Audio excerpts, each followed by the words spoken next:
Felicitations, mis Claes. Wowie. I gotta make sure everything is working on my end. Is it working on my end? I have no idea now. I haven't clicked the play button in like 2 weeks. I hope it's working, but I'm not sure if it is actually. Please work with me, stream. I think it is, yes. Finally. Okay. I have nothing prepared, as in I've not tested anything out. I just made stuff. I'm hoping all this works out today. You lose your touch when it comes to streaming after a while. But I guess for the subscriber special, I wanted to make it a little more special. It's not that more special, to be honest. It really isn't. I haven't done much. All I did was make a newish background that we're only going to use once. There's a chalkboard now for people to write their comments. And there's a little new background music. That's pretty much it. But your text is probably extremely small on the screen, which I could not fix because YouTube refused to let me. Oh, hi. Hi, Mr. Purple. How are you doing? Thanks so much for stopping by. I hope you're having a fantastic morning, afternoon, evening, or night.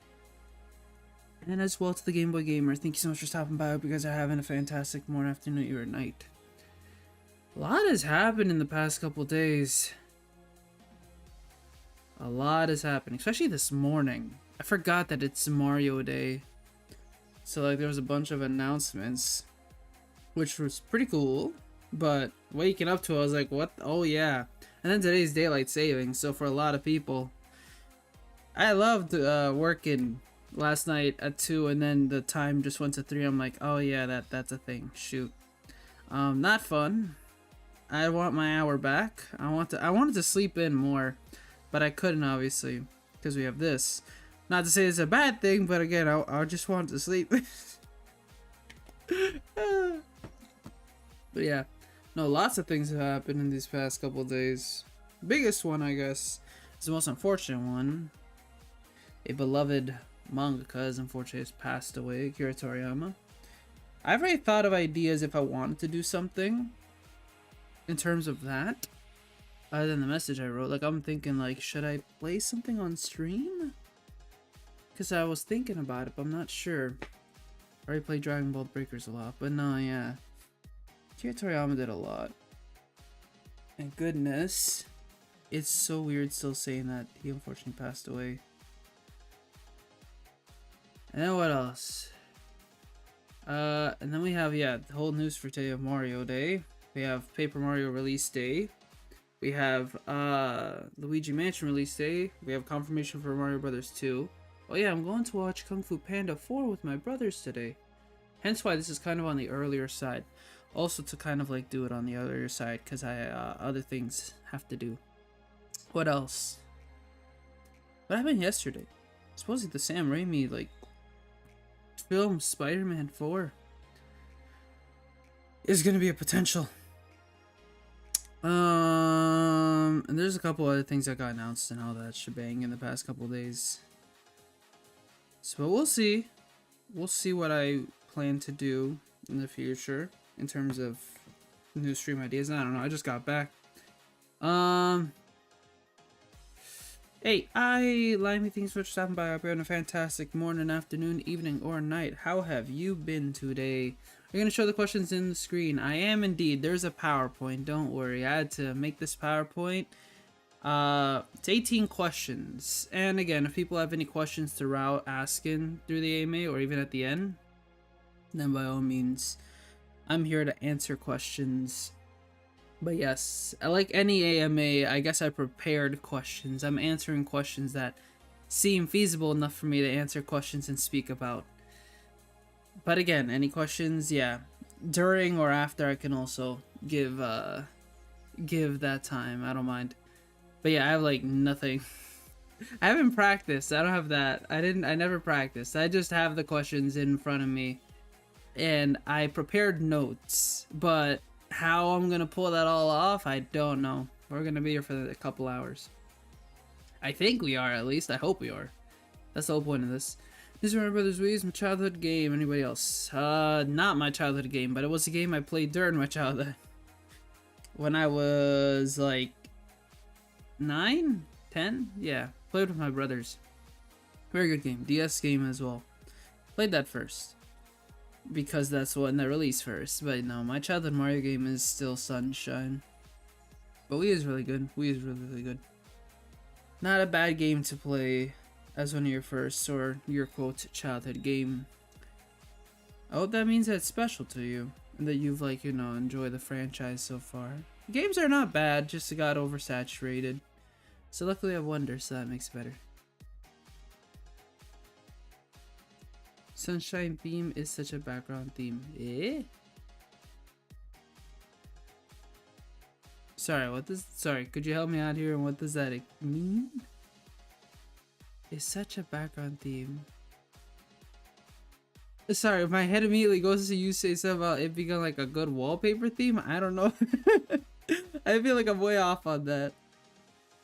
But yeah, I guess later? No. I erase like the music. I see. Yes, no. Sunshine has some great music. Some fantastic music, especially for the summer, obviously. And we're getting closer and closer. It's March already. But yeah, no, the hiatus, I guess I should briefly speak about that. Nothing to worry, it's just more that the hiatus was something that I felt that I needed to take after not getting the desired news I wanted from Teachers College. I didn't know what to do when I read the news, cause it was a shock, I guess, but I'm not that I've gotten over it. I'm getting through it, but yeah, like we'll talk about it more later as the stream goes on. But overall, I'm doing okay, enough to come back to streaming, still resume my life. As they say, the only way, like again, can't always live in the present or the past, right? You gotta live for the future. Well, I guess you live in the present, but still. Point is, I gotta live for the future, right? So I gotta just keep my head up and continue going forward. Even if it's a stumble, a roadblock for the time being, I'll make sure that I get there. I'll work hard. But yeah, I'll explain later. But that's kind of my brief there. But that's why my whole hiatus happened. So here I am again, back. And hopefully going to do 2-3 streams again still this week. But we'll see. I'll explain further as well. So there's a lot of things that are just going to clear up now. And maybe I'll address it in like the Discord or something as like a quick comment. I do like Bomberman music. It's so goofy. Bomberman music is good, but the only ones that the only game I've really listened to is the one that I really listened to myself was Super Bomberman R, because I played that whole game. That was really good. That's some fantastic music, but I did not play like the other Bomberman games growing up. Like all the 3D Bomberman games? Nope. I got accepted into a course that sends your students on a trip to a different country. Ooh, that's nice. I hope you enjoy it. I hope you learn that other countries' like culture and whatnot. Learn things about it while enjoying your time over there. Sounds sick. Never got anything like that. So enjoy it. Hello, Mortals. I think you're saying mortals, but I can't tell because that's a Mao. Then hello, Jalapeno. How you doing? Thanks so much for stopping by. I hope you're having a fantastic morning, afternoon, even or night. It's funny because I'm a little bopping to the music. Is it good background music? I hope it is enough for like a celebration. But again, I don't know how if you guys are gonna be willing to listen to this for the next like 2 hours. I can, but I'm not gonna be surprised if someone tells me to put something else. I have something backed up, and it's my personal backup, as in you guys can't recommend anything. My backup and you guys just get accepted, so either we live with this or we don't. I'd rather we live with this because again, it's I can use it without getting copyright stricken. But yeah,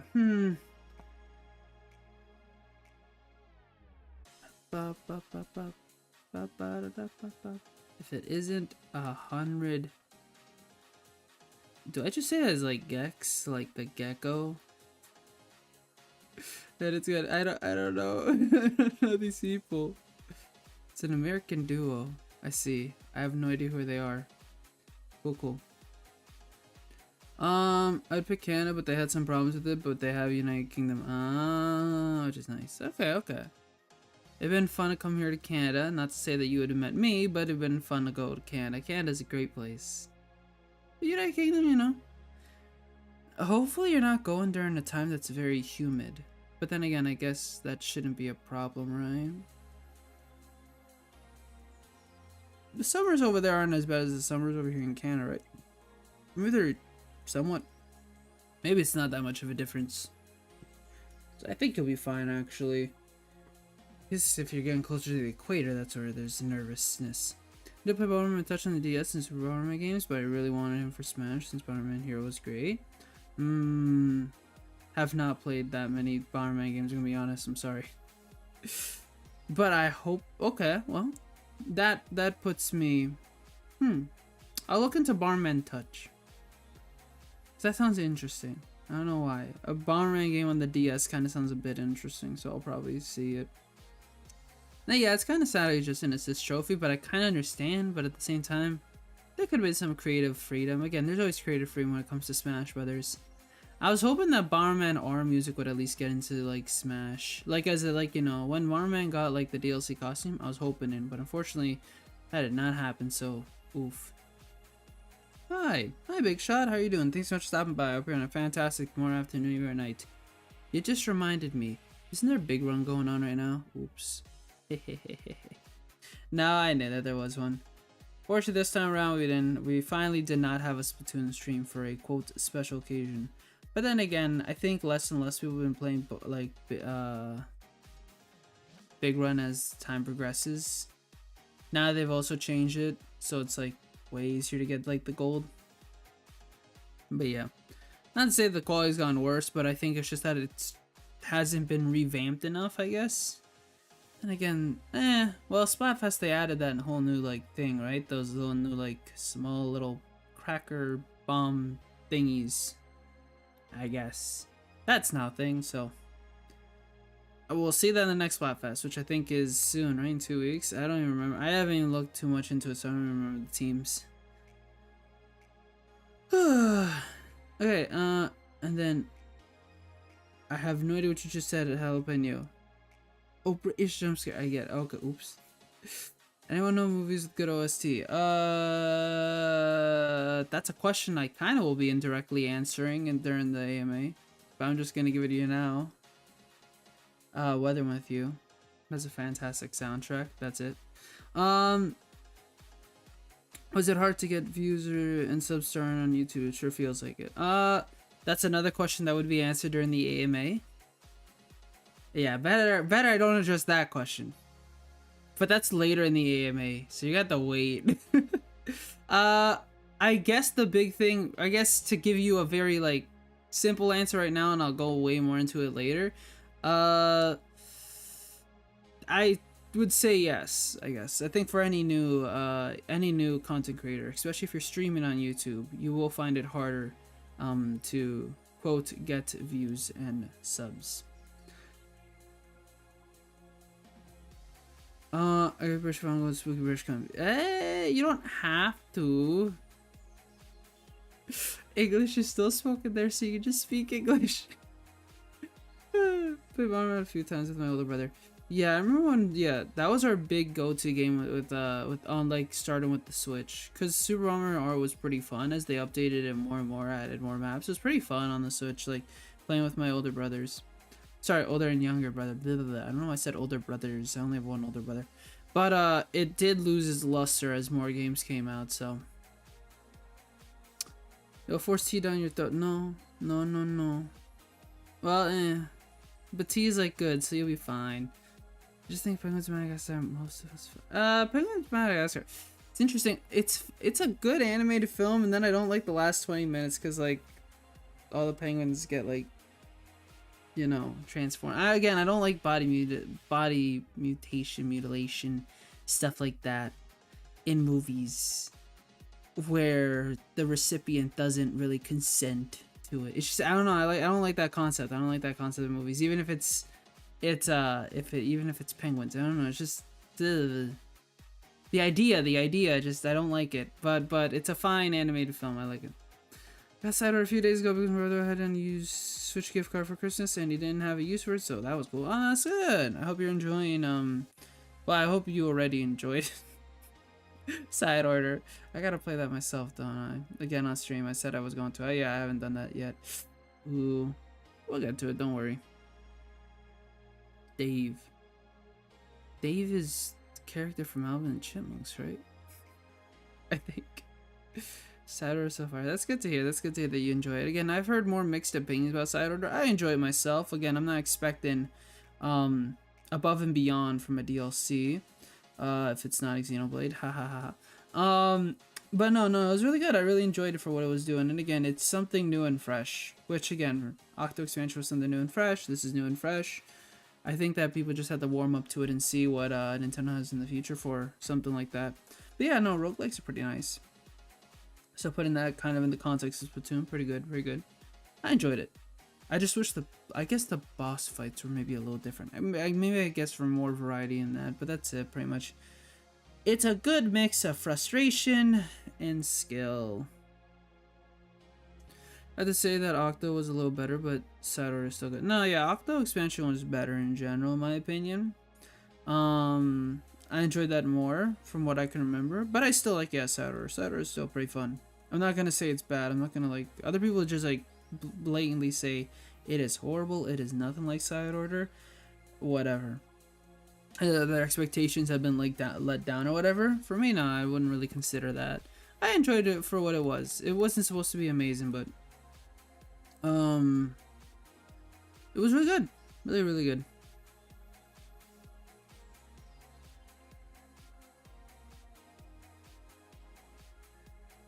I'm gonna be honest. Good to hear that you're. I'm gonna be honest. I've never played FNAF. There you go. I'm gonna be honest. Just no FNAF. I've done nothing with that franchise, so I have no favor. My apologies. That's my answer there, Purple. Thought it was so pretty. It was indeed. So much for no streaming this week. I'm sorry, Stevie. Thanks for stopping by. I hope you're having a fantastic morning, afternoon, evening, or night. There was going to be a stream this week. I was going to come back on the 9th. And then you guys got the community post. Because this is the next big stream. Put it to today. And then I guess we'll do it more next Saturday. Well, technically it's March break for a lot of people now, huh? But no, I should still save it for Saturday. Because again, it feels like it's better during weekends. And this week I'll figure out what else I need to stream. But yeah, we'll talk about more later. But yeah, no, today I had to get the subscriber special done because we have to do 500 soon. So I gotta get these things done. So my apologies, Stevie. But thanks so much for stopping by. I'm not even gonna say that, Game Boy Gamer. Oh, sorry, my apologies. The Game Boy Gentleman. I don't want to sound offensive. Not that it will sound offensive or anything, but I don't feel confident in my non-existent British accent to try. But bottle of water is kind of funny to say sometimes. The five boss is awesome. It is, but then it's when you fight it multiple times. That's where side order kind of, yeah. But at the same time, it is kind of cute. That's all I can say. Your boy, there are children watching. You will scare them. Yes. Good job. How about you? I taught you well. Remember the OG Splatoon? Oh no. Oh yeah, we have to do one more shoes. I saw the record footage as well. I was thinking about that, like, I don't know how streaming is gonna work this month. Again, we're gonna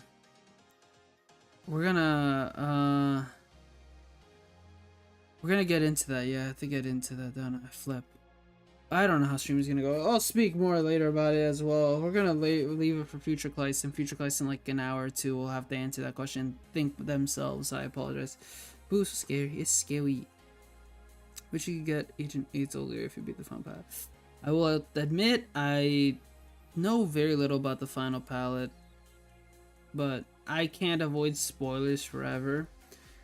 I couldn't even avoid a spoiler just one, like, even after playing side order that day, I remember I just booted up like a match online, and then immediately I saw like a weapon that I didn't like. I was like, that I don't think is supposed to be a weapon yet, and then I was like, what is that? I'm like, okay, I don't know why it's there, And then later on, I figured it out. People were spoiling on Twitter and everything. I was like, okay, that's fine. So that was a spoiler to me, but that's it. So whatever. But yeah, no, I know what the final plot is, so we'll do that later. But yeah, that's cool. But I didn't know. But yeah, I don't think you only get the weapon, right? Oh, I feel you drink tea. What? Oh, you already drink tea every day. Good, good. What's your favorite tea? I'm helping you. I know I'm not supposed to ask some questions, but I'll ask questions too. I started Revolution a year ago. Oh yeah, didn't you? Or something like that. But you're still. But no, wasn't it Steven who started the Revolution? And you are backing them up, or you are following in their legacy or something like that? I think that's how it works, Steve, right? Am I correct or am I wrong? Trust me, OG Splatoon and other games will be helped by the community like the Wii. Oh, you mean like the whole like keeping the servers alive and everything like that? I wouldn't be surprised if yes. Those are like, there's still those custom servers that are being made, and then the Wii U again is a very modded console. So again, you'll be fine. But still, I guess in terms of official servers, yes, that's gonna be gone soon. The weapon associated with the Splat Bomb and Tripling Strike. I think so. I think it's basically the Wasabi. Without the color. But then again, I think it's just it's just a recolor, isn't it? Like peach tea, but pineapple is pretty good too. Peach tea. Huh. Well, that makes sense. I don't think I've like tried it myself. Pineapple though. Pineapple tea. May I ask how that one works? That one's the curiosity to me. Then yes. Okay, good to hear, Stevie. I hope the Revolution's doing okay. For you, that is. I don't know what it entirely entitles, but I hope it's going okay. But yeah. My mom bought me a big water bottle.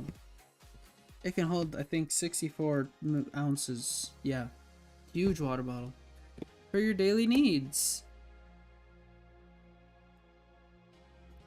Why do I love this water bottle so much? I don't know. I just do.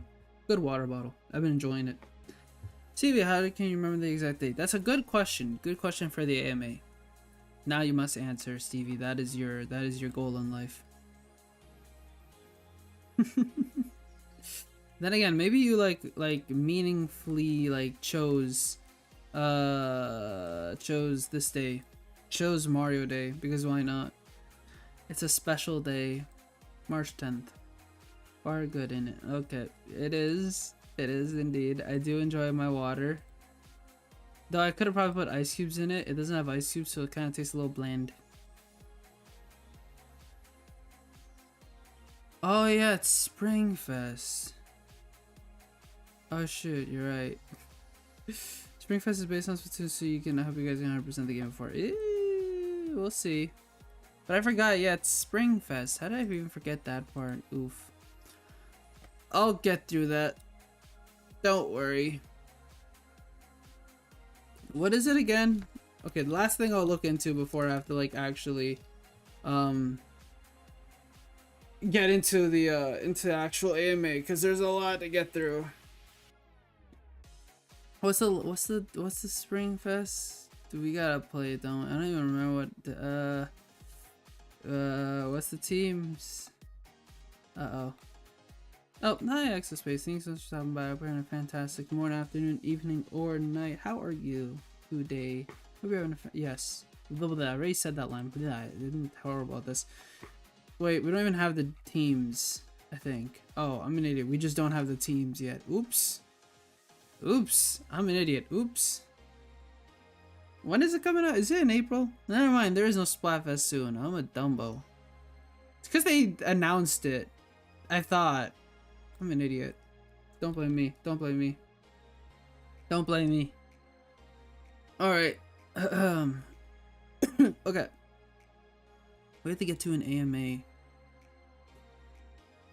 There's also keyboard versus guitar, bass versus drums. Part of me feels like I'd have to choose keyboard out of obligation, just simply because that's the language that that's the instrument that I like kind of learned growing up.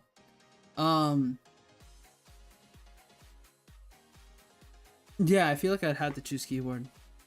in that scenario? It's good, my dude. That's a good question. I don't know what's good. A lot of things are good in life. Cookies, writing, stories, listening to music. Those are pretty good. No. Yeah, no, I'm doing fine. Thanks so much for asking. Thank you, thank you. Sonic Underground. What? Sonic Underground is indeed a show. Pretty good show, I think. I never really watched it when I was growing up, to be honest. I think I probably watched like 4 episodes. I wasn't even a Sonic X kid. I just really wasn't a Sonic cartoon show kid. I was more just, I played the games. My family calls me old man for drinking tea. Well, it is a pastime that is associated with age, I suppose. However, I don't think calling you old man is the appropriate thing. However, comma, why not?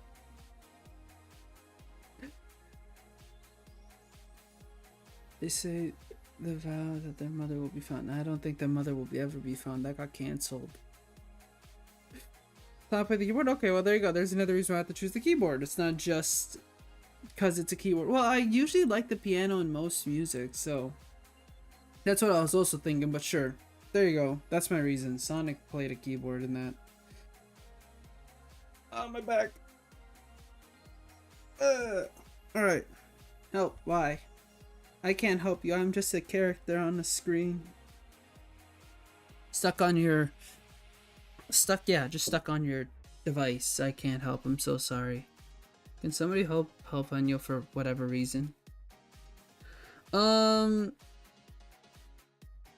I'll team drums and then I'll go bass guitar since them. See, there you go. There you go. We got variety in terms of people choosing. Neil, that's gonna choose keyboard. Keyboard's probably gonna not lose. In a Splatfest like that, if it's associated with Shiver, we're not gonna lose. That's the whole idea behind it, at least. Oh yeah, why do I have this pen? I don't know. I don't need this pen. All right, but the bass is yes or no. Nah, the bass is pretty cool. It just accompanies the guitar too much, I think. But bass is pretty cool. I like the bass. But it does accompany the guitar a little too much where it kind of fades in the background when you hear it less. The sister played the guitar, okay. I think by deduction I was able to tell because you said Maurice played the drums. Good for them. Why do they play instruments? That was just a random thing added, right? Or was that to like do something? I don't know. Alright.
Oh my god. I've been muted the whole time.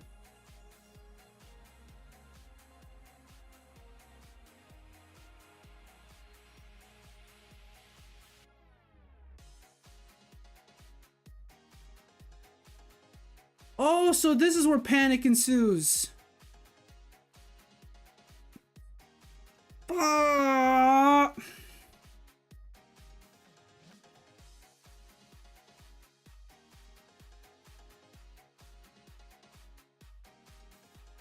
Okay. You were supposed to talk? Yes, I was supposed to talk. I've been talking this whole time. I haven't realized that I've been muted the whole time. My microphone is on. I can see it through OBS. Fuck. Oh my god. You're joking. Oh my god. I've been talking for the past 50 minutes, replying to people as well. And it seemed natural. I didn't even realize that I was... Fuck. Oh my god.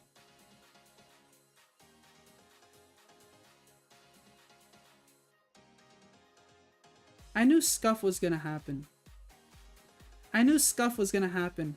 But I didn't think it'd be this bad. So we have to reset. That means I wasted everyone's time. Fuck. This is why I should stay on hiatus. Okay. So.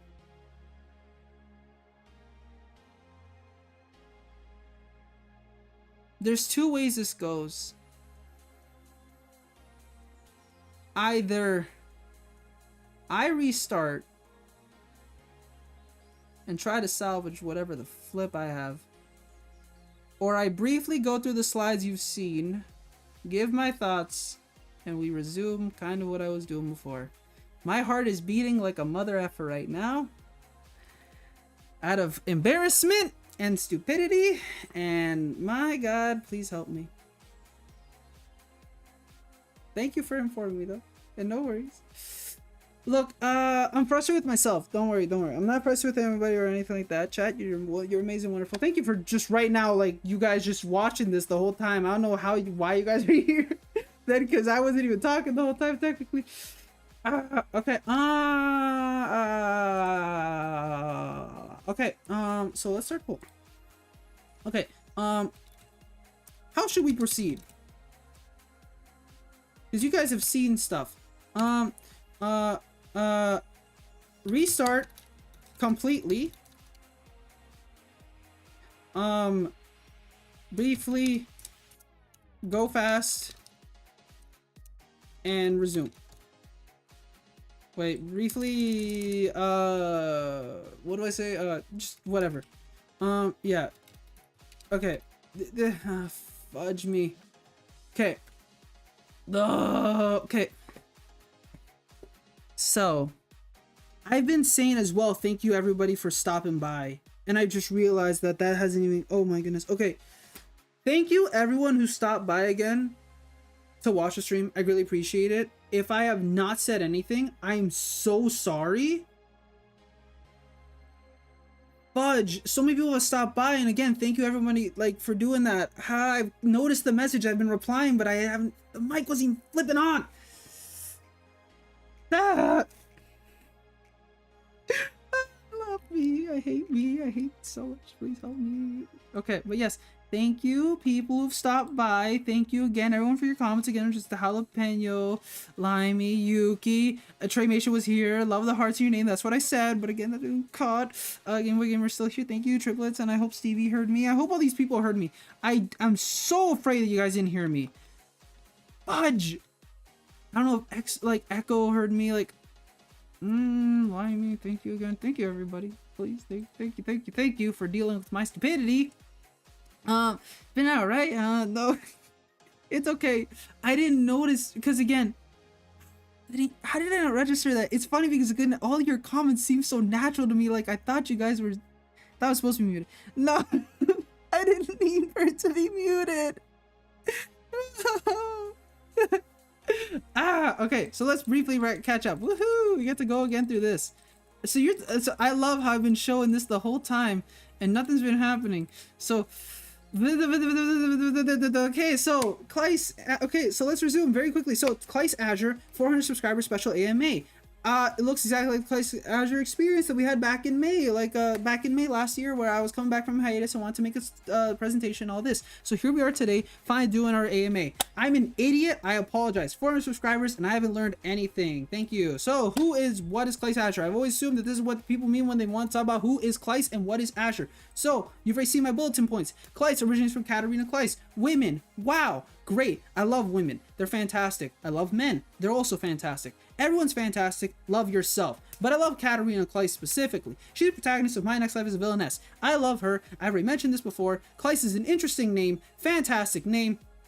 But there was something just so unique about it. It reminds me of like crystal, glass. Something about the word Claes is just so beautiful. So I wanted it for myself. I took Claes. Here we are with Azure as well. Azure just simply is a color. It's for my brand identity. Bittersweet jalapeno. Jalapeno said that it's something about calming. And it kind of works with the brand identity. I never thought about it like that, but that's so beautiful. That's amazing. Thank you so much, Jalapeno, for that. I really liked how you connected blue to me and all that. I hope that these streams are relaxing. So yeah, originally just ClaesAzure. Didn't mean much. Azure is just a word because I just want to connect something that works together. However, there's this character called Azura, which means that you guys had literally no idea who this woman was on the screen because, oh my god, yes, her name is Azura. She comes from Fire Emblem Fates. Fire Emblem Fates is one of my favorite games of all time just because simply of its gameplay. And Azura, her name's Azura, she's blue, you know.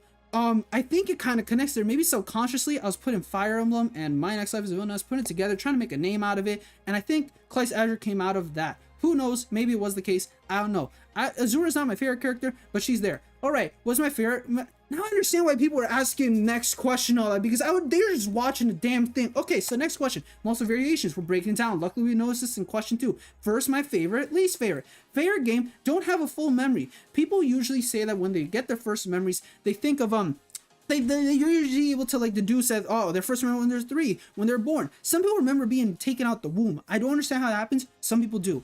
Sorry if that shook anyone right there for a second. But I don't have any memories. I only remember waking up in pitch black at night on my birthday in my upstairs bedroom. People were celebrating my birthday while I wasn't even there because they were downstairs talking, but that was more because it was my aunts and my parents and whatever. They were just having time of their life while I think the kids were doing something else but I was young, so I had to go to sleep. School was tomorrow. School happened. I was sad my brother was leaving me because why was my brother leaving me? He was going to school. I knew my parents' name. I know how to speak Spanish. I know how to speak English. I know how to traverse the house, but I have no other memories. So there's these games, though. We're just going to go through it fast because you guys have seen it already. Super Mario Sunshine, fantastic game. I hear that Yuki's played it. I never beat it. I would highly suggest people to beat it. I know that somebody else said that it was their favorite. They liked it, but their brother didn't like it. I apologize. I think it was Limey. But yeah, love Super Mario Sunshine. One of the first games I think I remember. One of my favorite 3D Mario games as well. As long as Super Mario Galaxy. Great controllers, great gameplay, great music. I know somebody else also said music of the game is fantastic. Great music. Super Smash Bros. Melee. Love the trophies. Great thing. They're so well detailed. Love that table, you know. The table is so good. If you change the Japanese selection, it becomes virtual console. The virtual console. I thought it was a talking stream. It wasn't talking stream. One of these is not like the others. I know, right?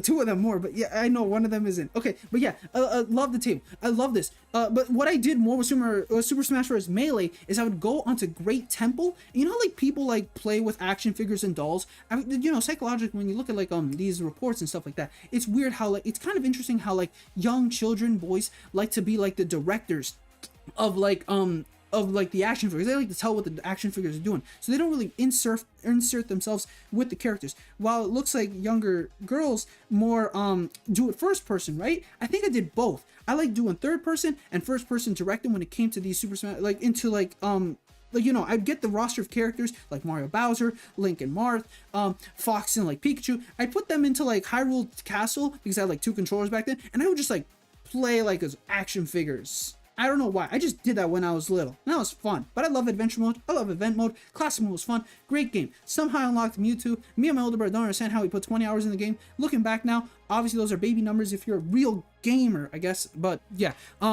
Still. TMNT 2 Battle Nexus. great game. Somebody said that this is again the one that has like the rat who like, you know, got mind control or whatever. No, I don't think it is. Master Splinter didn't. Master Splinter has less of a role throughout the series. I love Teenage Mutant Ninja Turtles 2 Battle Nexus so much. It's based on 2003 anime series thing. Yeah, great. But everyone loves like I know people grew up with TMNT 2012, the recent movie. It's a fine movie. Like the animation, story doesn't really get to me too much. This comes from a person who likes to kind of see like that whole like, you know, the character development type of story. So I don't know why I don't really like it. But no, I like it, but I don't really love it, I guess. And then like, you know, people really like the 1990s one. That's pretty good. I like that cartoon as well. The movies were also good. I remember one of the movies came in like the Pizza Hut like case, so good. Love that. But yeah, TMNT Battle Nexus, love this game. Played so much with my older brother. One of the coolest things as well, when games back then would have classic games, retro games, and they would like put that. So Turtles in Time was included in this, so that was pretty cool. You also got to play as other characters in the show, like Karai, who else? There was other characters you could play as different costumes. But really fun. Love this game so much. Piglet's big game. So I didn't get to speak about it. Somebody said that they don't know much about, I think, like they didn't really know much about Winnie the Pooh. Somebody else said like that they tried this on an emulate website. That's cool. But I love Piglet's game. So good. One of my favorite memories.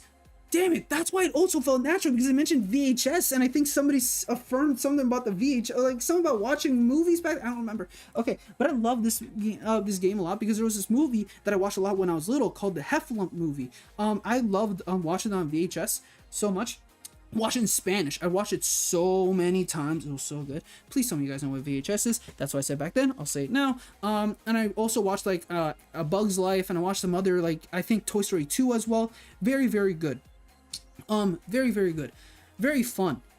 But yeah, love those movies. Watch them so much. The starting of like the Heffalump movie was really good because of like Roo and his mom. What's her name? Kanga, I think, right? Roo and Kanga, Kangaroo. Yeah, Kanga and Roo. It was so sweet just seeing them, you know, thinking about my own mom, and she's so great. I love my mom so much. But yeah, I love the movie because of that. It was like about moms and like, woohoo! I love them. Like, well, okay, well, there's two ways you can interpret that, but I think you understand which way I'm interpreting that. I love my mom, like, and like moms in general, they're great. You should love your mom. But getting back to it, Piglet's big game, great game, very scary kind of when I was growing up. I liked Winnie's place because it was like a dream world. You have to like go into your friends' dreams and like kind of save them because they're like in eternal sleep. So you have to save them. And Winnie's dream was like a cookie sugar land, very cool. I think Tigger's was a harder one, but it was like a farm place, which was okay. And then Owl's was scary as because it was like this mansion and was dark all the time, and there was like lightning and everything. I'm like, why was this one of the levels? But yeah, but no worries. Don't. It's okay, chat. Thank you, Triplets, for saying, but it's okay. No worries. I'm the one at fault as well because again, this I should have prepared. Okay, favorite video game, Xenoblade Chronicles 3. Again, people are saying this is such a beautiful game that they love it, that they like it makes them emotional and all that. Xenoblade Chronicles 3, Future Redeem, one of my favorite games of all time. My favorite game of all time, 2023, 2003, both the DLC and the full game, both my game of the years. Perfect culmination of everything. How did I talked about Monolith? Oh my god. Sorry. Great game. It's just beautiful. The characters, beautiful. Game made me cry 3 times. 2 for the base game, 1 for the DLC. The characters, the world design, soundtrack, amazing. I've never played something more beautiful. And this is, again, you have to play the first and the second game and its DLCs to like fully understand. But there's something so beautiful about Monolith finally getting their chance to also speak their story. Because back in Xenosaga, which like released back in the 1990s, that was the original pitch for Final Fantasy VII, but then was made into its own game. And that like had like a whole thing going for like, it was gonna have like 6 games, but then like Squaresoft was like, no, only 1, and then they had to like leave it on a cliffhanger. And then Bandai got what? Bandai got them to make Xenosaga. They made 3 games, which were supposed to be again 6 games, and they had to leave on a cliffhanger, so they didn't fully get to the story until now.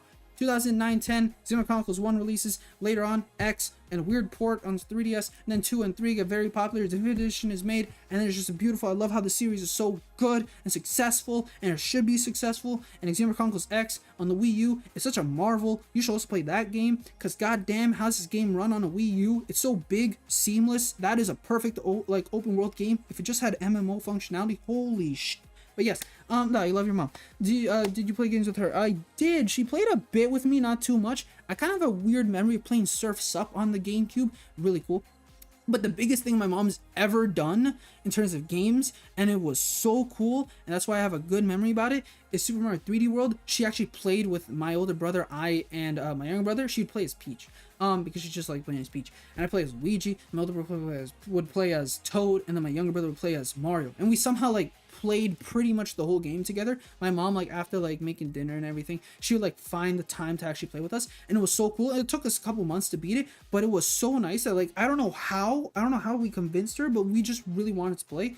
And yeah, but that was like years later. But unfortunately, no, unfortunately, she doesn't really play anything now. But she did that, and it was so great. I don't know if I think my dad back then, when we had this like bootleg console of NES games, he would kind of try to play a couple of them. He bought it for us, but he tried to play a couple of them, and again, that had a light gun, so he would play like, he'd try like Hogan's Alley or something like that. But yeah, pretty fun. I have some good memories of them. I hope that when I'm older, I can make some great memories with my kid and play a bunch of games with them. Pass down my collection of them as well. But yes, okay, least favorite game of all time, NES Beach Party. So that's why, oh my god, that's why. Another thing. Okay, so I remember Limey saying that like they thought it'd be Eminem's kart racing, and they said like something about like duh, that's why I said the game. I thought they were mentioning about the long form video, because I mentioned that was in the long form video, but I didn't like. I still hate Beach Party more. It's shovelware. I hate it. $20 game that I bought when I was little. Why did I buy it? I don't know. I wanted something that was like kind of Wii Sports. I was trying to find a game that was like Wii Sports Resort. There was no game like it other than Wii Sports and Wii Sports Resort. I think maybe Go Vacation's the closest you'll get, but there is no other game like Wii Sports. The closest you're like, I tried Deca Sports. I tried this. I tried other minigame collections. They're all bad. This one's worse. Horrible. Don't ever play Eminem's Beach Party. If you're ever collecting, never play it. This is a cop-out answer as well, because it is just a very bad game. It's not like a game that I have a, like, you know, it's a divisive opinion. This is a bad game. I hate it. First anime, Darling in the Franxx. Why? God, yeah. Okay, Darling in the Franxx. Really like it. Not a lot of people like it. I understand. First 15 episodes really good, and then it kind of falls off afterwards. Released in 2018, anime by Trigger and Cloverworks, so they have some notoriety like in that, but it's kind of interesting how they're so divisive about it. How did they kind of like, you know, people just don't like, I don't know. Science fiction monster. I didn't say mecha for some reason, and it's romance anime. I was here more for the romance thing, but I also wasn't really sure how the romance was going to be portrayed till later. I realized it was more like a sexualized type of romance. I didn't fully understand that when I was little, because again, anime was kind of like how do I say it? Anime was kind of like my foray into like more mature topics, I guess, because I didn't really like play something like GT or like other stories, like other video games like that, because I wasn't really allowed to play M-rated games, and then I guess I wasn't as adventurous as other people. But yeah, anime was my introduction. I was like, okay, so this is in anime. Weird. I didn't understand. But yeah, I was more because it was romance. I didn't realize romance meant more. But yeah, controversy at the time probably led to be on my radar as well. I just wanted to like start anime, and I was like, what anime do I start? There's no, like, again, people have their idea of what's great anime to start with. People say Dragon Ball. People say Naruto, Bleach, Full Metal Alchemist, ReZero. I don't know. People say a bunch of things, but this was like there at the time. I was like, you know what? I want to start anime. Why don't I start with something that's kind of more on the recent side? Maybe someone will lead to that. I like it. People say they don't like it. It's fine. Quick reminder that the green is possibly trans. I think that's a food theory episode, right? Because again, the shoot or something like that. I don't know. Maybe I could be wrong. Help me here. Okay, favorite anime, Max Service of Ness. No one's surprised. Ay. Okay, released in 2020 with the second season in 2021 and movie in 2023. I'm still waiting for that 2023 movie. I really want to watch an anime by Silverlink. Romance, comedy, fantasy, isekai. I love it. We talked about how much I love rom-coms. Who would have guessed? Generally, they're more of like what people consider as trash, but I just really like these four, because again, it just allows me to escape into these worlds. I just like seeing these stories, love seeing the characters. I already said I love Katarina, but I love the cast of characters. I don't know, just I needed something during the pandemic to watch, because again, university life was getting a little stressful. Trying to make friends, staying in groups, trying to like just be extroverted was kind of being exhaustive. There's other things that are going on that I don't want to get too much into, but I wasn't too mentally how to say, I guess, hurt. I was just more in a weird, confusing, not their complete state. So I wanted something to help me kind of get back, and something that would just keep me like happy and whatever. And this was what I needed. It was perfect. I got to see these characters. To me, in a sense, they felt like friends, and just watching them, how their just stories like went on, just seeing it. And it's like a reverse harem kind of, but like I love how it's not reverse harem, because Katarina is just oblivious as hell. It's just fun, and Katarina's character is beautiful. I love her, and she inspired me a lot. Least favorite anime. Fireworks. Should we see from the bottom to the side or from the bottom? Oh god, I had so much to say, but again, people were like, well, next slide, so I don't understand. But yes, released 2017. Shaft. Romance sci-fi. So this movie had a lot going for it because it was animated by Shaft, has amazing main vocal theme, and it's supposedly it was marketed as the next Your Name because the producer of Your Name, but not the director of Your Name. That's Makoto Shinkai. It had the producer of Your Name. However, I found it too lacking, too vague, too confusing. The characters are not interesting. The fact that the two main characters are just like, one's very mysterious and that's all that it is to her, and the other guy's just a random. They're just two classmates who by chance for this story just have to connect, and they don't even connect in the first like 25 minutes because that's not the original timeline. It has a lot of time traveling. It's not a good movie. I don't really like it that much. I could have went on my anime list, chosen like a 1 out of 10 movie or show, and I could have said that, but I wanted to kind of keep it a little weird, and I just wanted something more unique. So here we go. That's my least favorite. Okay. Blah, blah, blah. Okay. I was supposed to say a disclaimer. So I said a disclaimer to start off because this is a thing that you should be only seeing when you're like 18 plus. But I guess the disclaimer didn't go through. So technically YouTube can get on my butt if they want to. So I'm very sorry. Again, the disclaimer was that you're not supposed to see this or read this if you're not 18 plus, because why would you? But man, this was my first manga that I watched, read when I was like into like grade 11. Nozokiana. Original run for 2009 to 2013. Kohana wrote this. It's a romance drama erotica. Again, I didn't really come in for the erotica part. I didn't like. I kind of that didn't register to me. I don't know if I saw that tag back then. But a lot of people were saying I wanted something that was more mature. I wanted something that was like, yeah, for the seinen demographic. That was again more romance comedy. But I guess this one had way less comedy, more drama, very heavy psychological themes. I think it's a great story. The art was good, but that's not what I focused on. I'm more focused on the story, and like I just wanted to see how the story was going to develop because I wanted to know why this the protagonist's story is so like tragic, but also like not, but and then the main girl who's in the middle right there, yeah, she as well has a very interesting story and background, and just reading it all and just getting the culmination, just getting to the final end is satisfying, but also, it took a long time. If you want an excellent video review, go watch Gigok, okay? Great YouTuber, great anime YouTuber. He did a great video on this show, show. Well, it does have an OVA, but you know, the OVA is OVA. It's more of a borderline hentai. Nozokiana, good. Go watch the review if you're interested a bit and might want to pick it up. However, again, disclaimer, please, if you're 18 plus. Favorite anime, Nisekoi. Okay, we're finally back. I am so sorry again. Nisekoi. Original run, 2011-2016. Written by Naoshi Kimi. Comedy, romance, themes of school and harem. So back in secondary school, not that I was like bullied or depressed or anything like that, but I was just more alone. I couldn't really connect to too many people other than, again, for school-related things. Whether it be like assignments or getting things done in the classroom. I don't know. I wasn't the most, involved, individual in my high school life. Like I didn't really go to prom, I didn't really go to any special events, nothing like that. So more anime and manga was kind of like an escapist type of thing for me. So I wanted more stories that were more high school like forward, where like I would see that other aspect. And with this, I don't know, it's just one of the first I picked up because I was like, what do I do now after reading Nozokiana, which Nozokiana again, that means I read it in like grade 11, which is interesting. I found Nisekoi. I don't know how, I just did, and one of my favorite things to do was basically listen to the anime soundtrack that it had. One of my favorite songs of all time is Clarice's Click, which is really good. And just I would passively read that silently, like through my headphones while kind of reading this. And I just really liked that. I didn't really like it much because of the harem approach, and I guess they still dealt with it fine because Roku as a character at the start, like he's fine. He's more just intrigued in the character on the left, Onodera. And the other character is just like connected to his childhood, but he doesn't really like do much. He just more kind of like not accepts their feeling, but just more tries to work around. I don't know. It kind of works. I liked it, and again, I think there's more obligation that this is the first that I like. The first I guess read after Nozokiana, and the one that I really wanted to collect to like start collecting manga. So I really enjoy it. I have a fond memory about it, and yeah. Okay, we've caught up because of my stupidity. Remember that. I'm so sorry again. Here we are. 2.9 least favorite manga. I don't have one. Because I just don't have one. Generally speaking, I do more research into the manga that I read. I look into reviews. I look into what people say. Okay, now I can actually calm down. Can I drink water first, actually? Whew.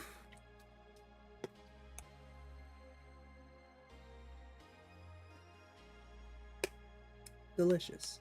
All right. Deep breath. Breathe out. Claes is an idiot. Claes has messed up the 400 special. I can't wait for him to mess up the 500 viewer special. Right? It's 500 subscriber special. Are you guys ready for that? I had a plan. I'm afraid to do the plan now. But yes, I don't have one. I don't know if a manga doesn't connect with me in the first couple chapters, then I give up on it. I just drop it.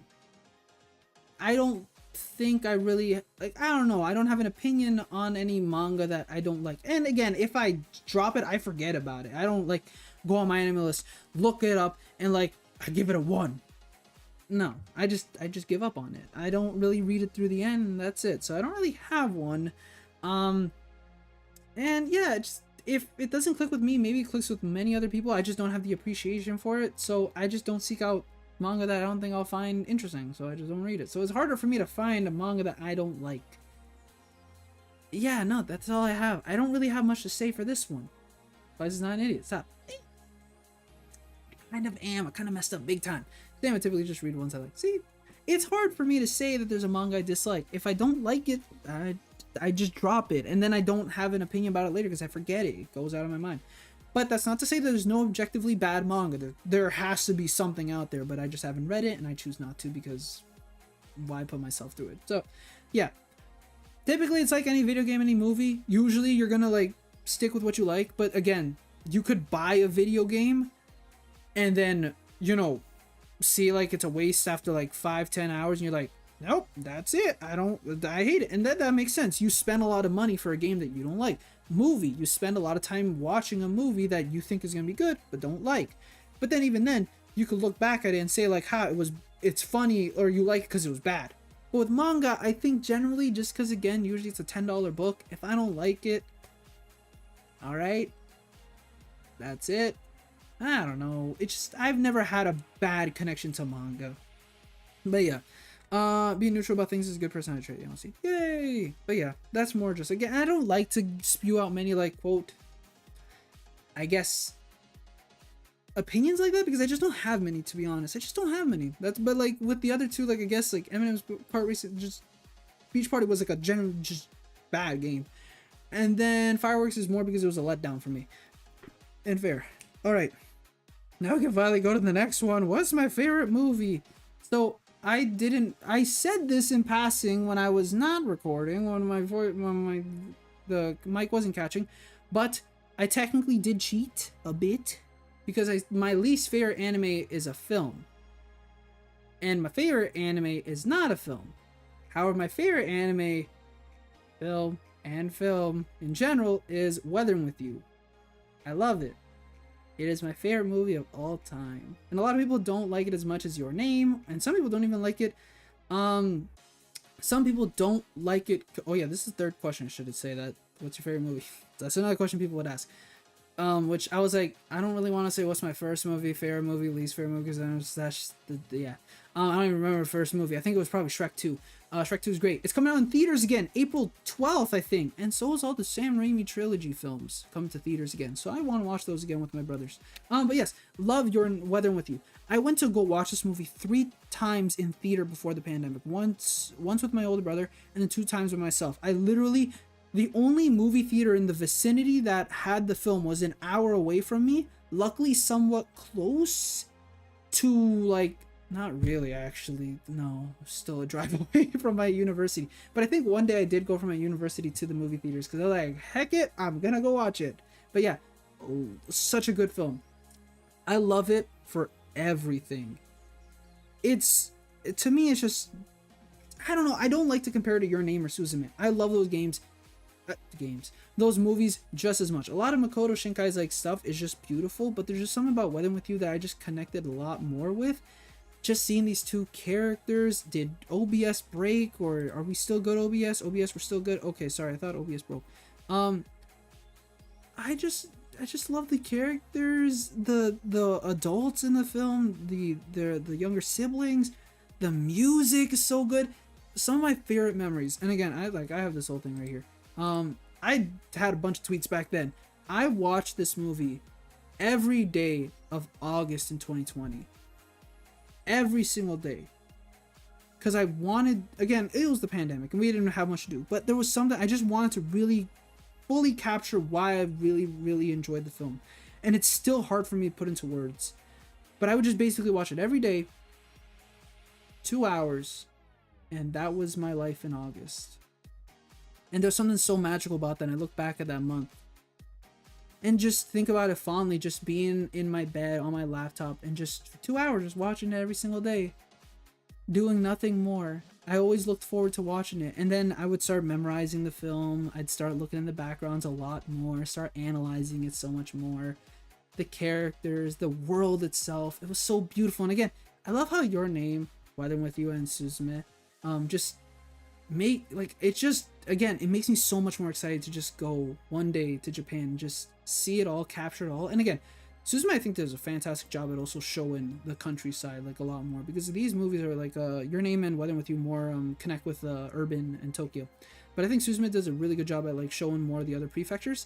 But I'm just very excited. But yeah, no, I just love this film. And one of my favorite memories is after watching that movie 3 times in theaters, while there was still university going on, I bought the soundtrack for $25, I think, on like iTunes, and I would just listen to the soundtrack on my car ride to university and back. And usually that was enough time for me to basically hear the whole soundtrack, minus like the last, like the final credit song, because it's pretty long. But I would just then envision the movie from those three instances I saw, any trailers, and I would just play the movie in my head. I don't know, I was just obsessed with the movie, and I still am. It's still a fantastic movie. I love it so much. And I understand why a lot of people like Your Name more. Again, it's the one that came out first, and again, I think it probably has a better story overall, but there's something about Weather With You that just connected with me a lot more, and I still love it, and I'll never, ever not. And I'll also say I did import some merchandise from Japan to here, and one of the things is this ring. If you've watched the film, if you haven't watched the film, I don't want to get too into it, because I know some people haven't or some have. There's this ring in the film. I won't say the significance, but obviously, so I got that ring, and I didn't wear it myself, but instead I have this necklace on, I wear a necklace, and so I put the ring on my necklace for a time. And I would just have it there for months. Unfortunately, the rings, the metal that's made, it decays a bit, and I think the jewel in the middle was almost coming off, so I took it off and it's just lying on my bed, on my top side of my bed, so it's there. And I think I also have Hina's necklace as well. Never wore it, obviously, but it's there. But yeah, I was obsessed with the movie. Great movie. Never gamblers. No gambling. Bad. So, if I could make a guilty pleasure purchase right now, what would it be? I kind of want other people to answer this question as well, right here in the moment, because this feels like a fun question. If you could make a guilty pleasure purchase right now. And I didn't want to think the obvious, I didn't want to say, oh, I want a car or a house or something like that, because obviously I would, but I want to go more guilty pleasure. First I thought was the Bandai Lapras plush. That is not life-size, unfortunately, but it's humongous. Right? It's not life-size, I think. But I just love it. I'm not a big Lapras fan. I'm a big water starter fan. I like water type Pokemons. But I want this. I kind of want a huge Lapras plush in my house. I love plushies. I've stated that. I still sleep with plushies. Plushies are great. But there's something about this Lapras plush that looks so comfortable. Can you imagine just being on top of it and just letting loose, playing, watching something, or just sleeping? I want to know what it feels like to sleep on top of the back of a Lapras. And if this can somehow float in water, I would then put this in a pool and I would just sleep on it. But it is huge and it is adorable, and I wish I could get it, but damn, is it I think $800, and it's sold out, so I'll never get it again. Golden Clockwork headphones. I have that 109. Okay, troll. Okay. Who wouldn't play? See? Good. Is it a good choice? I hope it's a good choice. No, you'd get the. That's not a good one. I know, but it'd be cool if we could. Okay, my dreams. But yes, I wouldn't put it into it. That means I wouldn't be able to own a pet because if I did, ooh, I don't know if Lapras could handle it. 800. It's basically life size, but not Lapras. What did you expect? And the shipping? Whoo! I want to know if anyone actually owns this. And then this as well. This is great. This is a $200 figure. It's coming out later this year. It's of Corrin. I love Corrin. As I said already, Fire Emblem Fates is one of my favorite games of all time, gameplay-wise.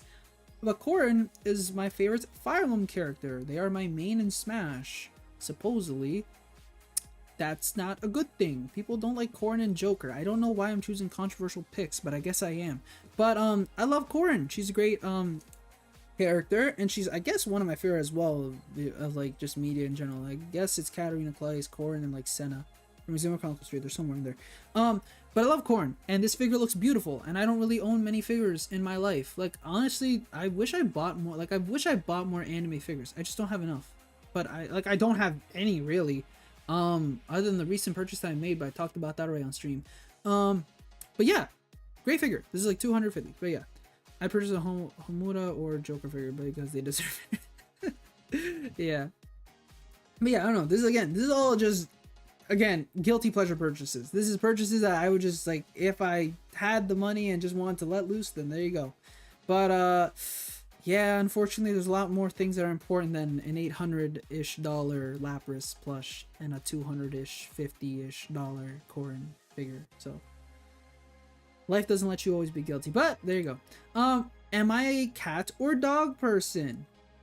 Again, oh man, I forgot to say, the starting questions, like the first 10 are kind of like questions that are geared more towards Claes and who I am.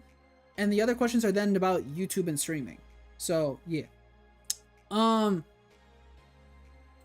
neither. I'm a parrot person.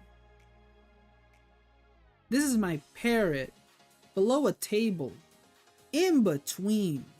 Doing the splits because he somehow got there. He's a silly boy.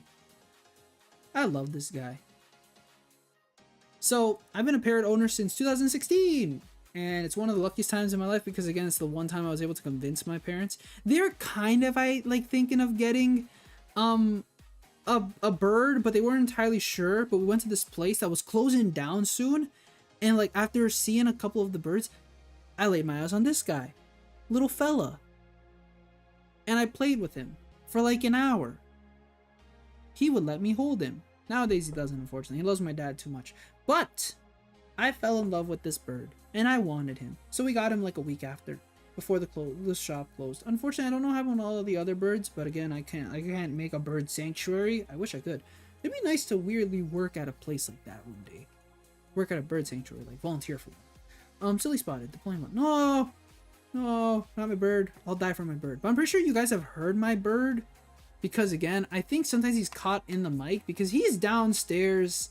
But he yells a lot.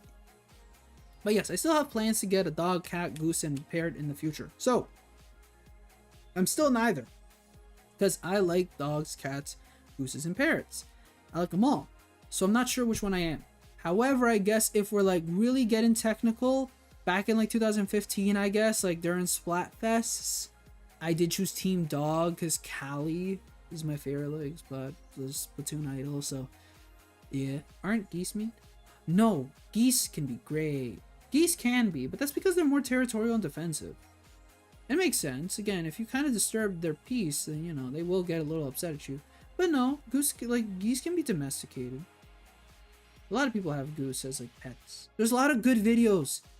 The best video still to this day, geese just like snacking on a bowl of peas. And that's the whole video. And some people dislike the video, which is stupid. How could you dislike a video that gives you what you want? I'm gonna link the video. But it is cute as hell. Where is it? Where is it? Yeah, we'll give it this one, I guess. Is this one? No. Where's the original video?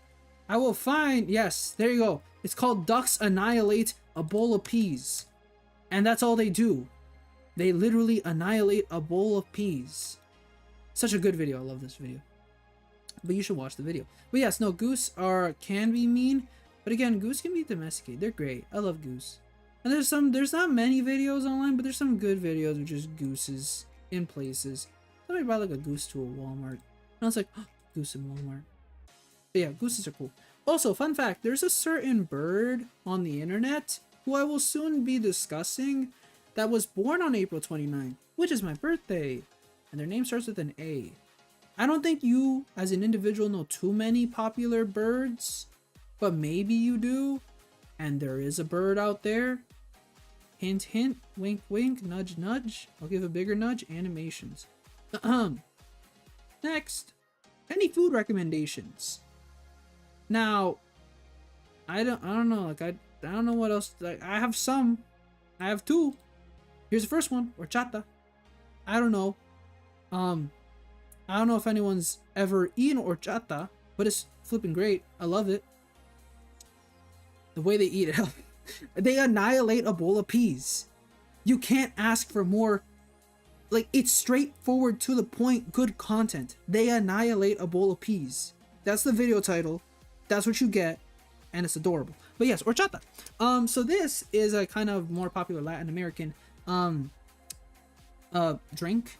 I had to like look up copyright free image because I don't have an image of myself and I don't want to get copyright stricken, because again, credit to the person that, like, you know, upload this on a website. Again, I should probably tell you guys which website again if I'm giving advice for stuff. Okay, but horchata. So I'm not sure how the exact process of making horchata is, because I'm not the one who makes it myself. It's more my mom and my aunt who's made it, and I've kind of seen them, kind of helped a bit there.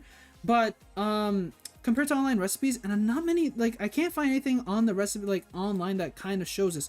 But there's this like type of powder that like comes from a certain fruit that is cut and then like grounded, and has like sugar and cinnamon, I think.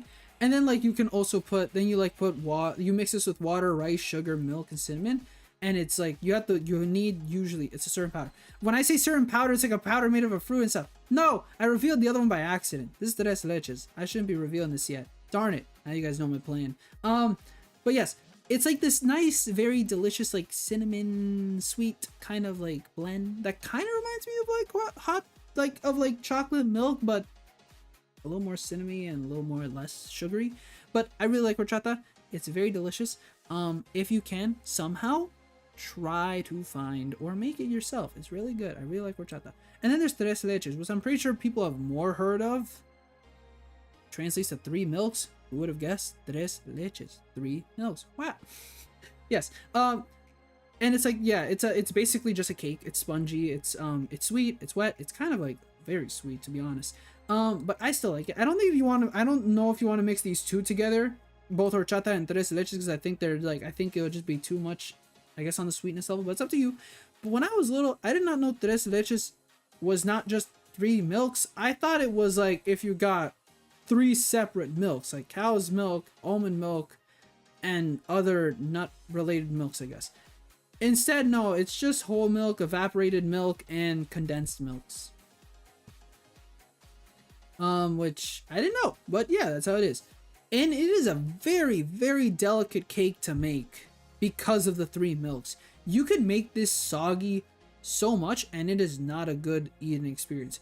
Or you could mess up the milk and then you like, it's just cake, which is fine, but it's like a kind of, it's not as good as it should be. So it's easy to mess up tres leches. And I've tasted a handful of not so good tres leches. Because again, here we are in Canada trying to find people who like also make you try to find stores, restaurants, people who connections, right, who try to make these, and unfortunately they're not always the greatest, which again, everyone has different ways to make it. Some people have just different tastes, but yeah, not everyone makes it exactly the way that like I think this just should be made. That being said, I need to learn to make it myself. I need to learn how to make these two before I leave my household. There's a couple other foods I need to learn, but these two I really want to learn. For some reason, C and 3 being pronounced as tres instead of tres gives me a headache. In my language, it's tres. I don't know how you're supposed to write tres. Wait, tres is that? Oh, wait. Oh, okay, but it's like But isn't that how it always is? Again, it's slightly different. What's not my fault. We just say tres in Spanish. Don't blame me. Okay. Do I have a embarrassing childhood memory? All right. I'm gonna present you guys with two things.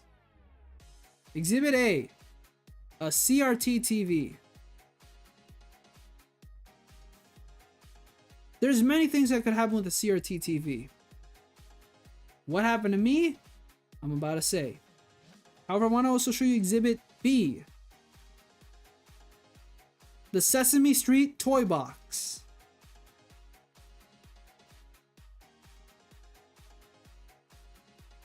How do I remember the Sesame Street toy box? I still don't know, but this is great. But this is my embarrassing childhood memory. And I will explain the story now. I don't think I've really gone to it in depth, but yeah. Okay, wait. Wait, is this Fred? What? Help me. And then let's go TV. Okay, wait. 4, 5, y 6. Yes. Okay. So, these two play a pivotal role in the story because they're like the weirdest things we have in the story. So, I can't fully remember when exactly this took place. Like, I think I was probably, I want to say 6, 7, maybe 8. But I was in the basement watching television with my older brother.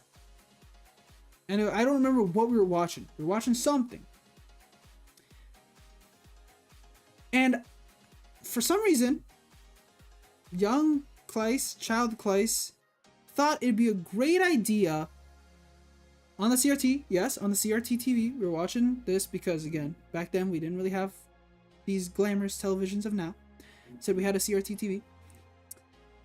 And I had the idea that I wanted to get on top of that CRT TV. Again, not sure why, but that was the plan. And I was determined to figure out this plan. Now, this CRT TV was on top of a cabinet, medium-sized cabinet. So getting on top of this TV was going to be a challenge. I was going to need to Indiana Jones parkour my way up to this television. Not sure how, but I had a plan. We had the Sesame Street toy box in the vicinity, filled with toys. And then there was another glass cabinet that had like CDs. So I decided to get on top of my Sesame Street toy box, maneuver it around, and get on top of the glass cabinet that was near the television. Somehow I did. And then I somehow propelled myself from that cabinet on top to the CRT TV. Took time. Still not sure why my other brother didn't stop me when I think about it. Do I blame him? No. And I got on top of it. And I felt great. I had made it to the top of this television. I mean, the larger one at least looks like it's more impressive, but this was, it's a small one. And I got on top of it. I felt proud. I was on like fours. Like I was on my hand, legs, and yeah, my hands and legs. I was on like, I wasn't just standing on it. I was just like on it. It was good. And then it started to wobble. Cabinet started to wobble a bit. Next thing I knew, Claes was on the floor with the CRT TV. And I felt fine. I think I was fine. My brother went to go tell my parents what happened. They saw me. I don't think there was blood. The CRT TV was fine by looks of it. This thing was durable as hell. But they took me to the hospital. And lo and behold, I did get hurt. And I needed stitches. From by what I think it is. And this is like all at night. So this is like 8 o'clock. And I got stitched up. I went home.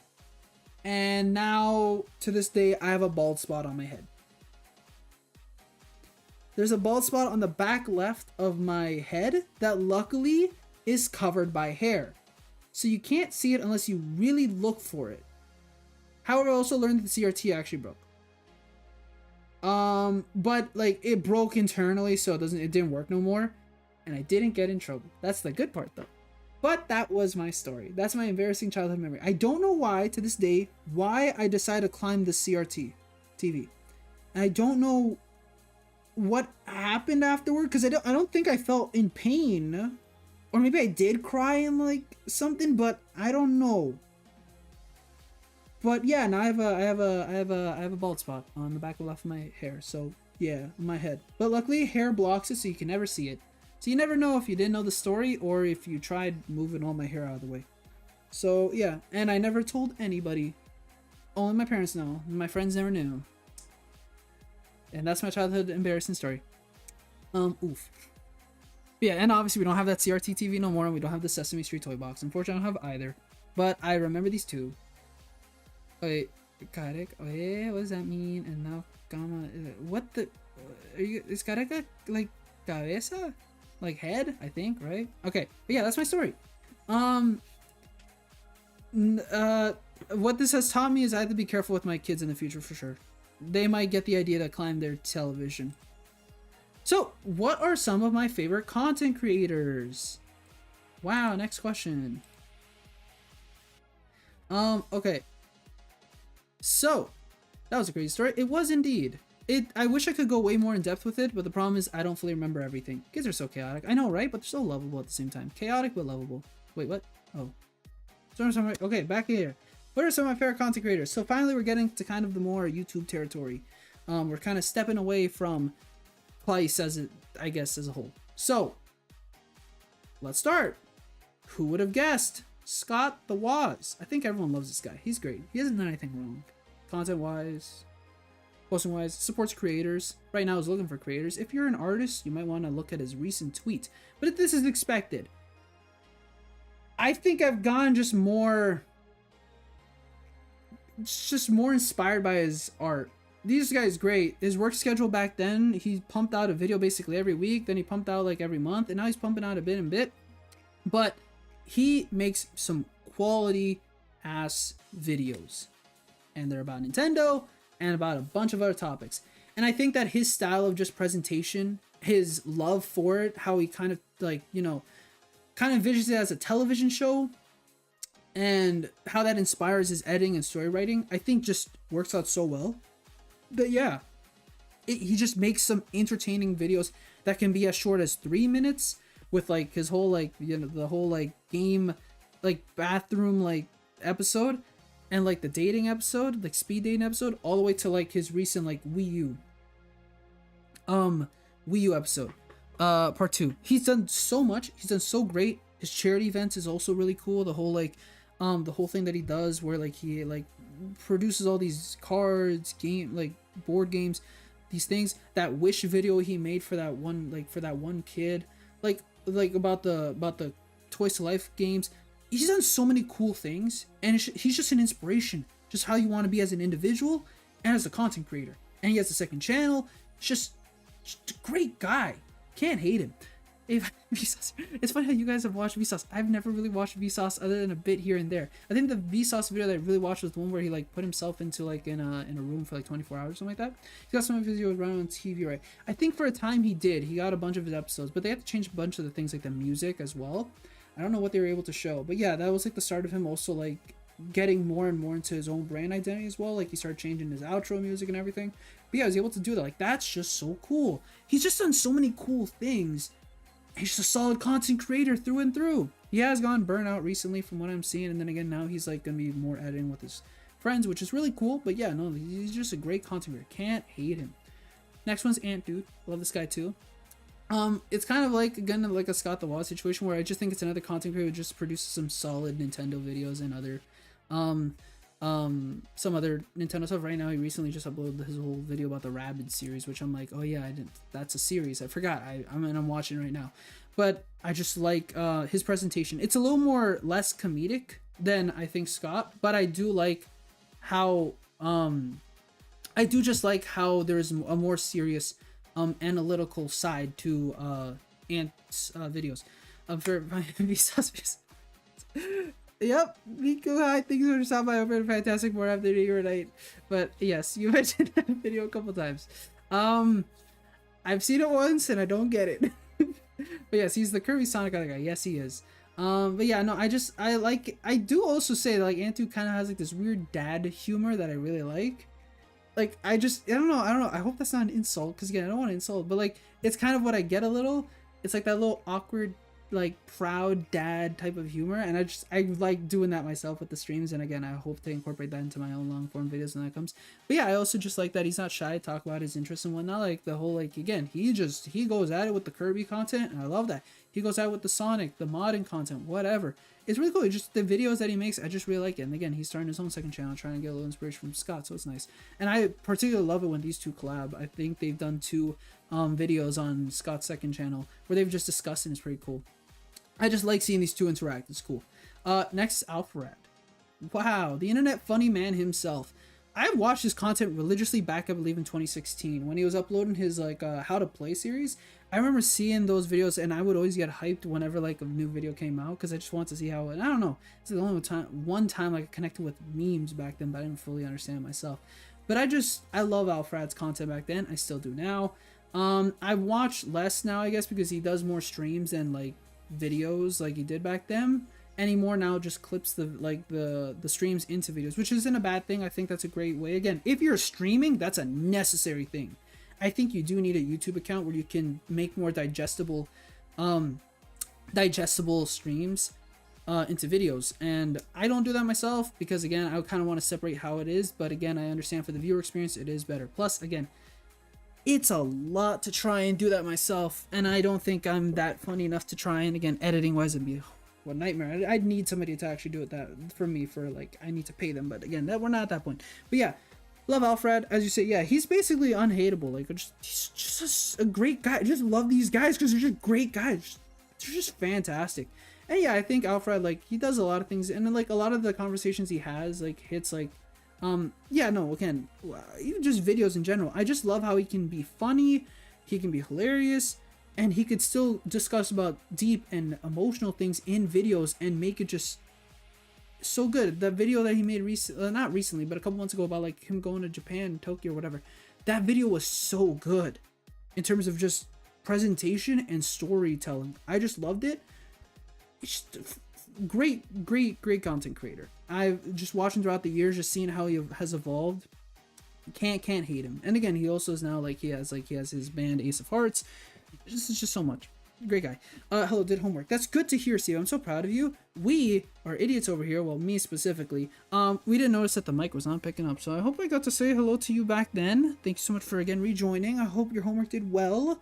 Like that you did your homework well. That you're working hard. But yeah, I'm just realizing you're my first fan art. I hate it. No, you don't. I love it. It's mine. I will put it there. Be proud.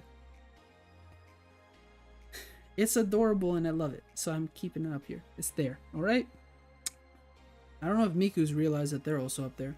But yeah, next gen animations. As well, it was around the same time as Alfred. I started watching Jaden religiously.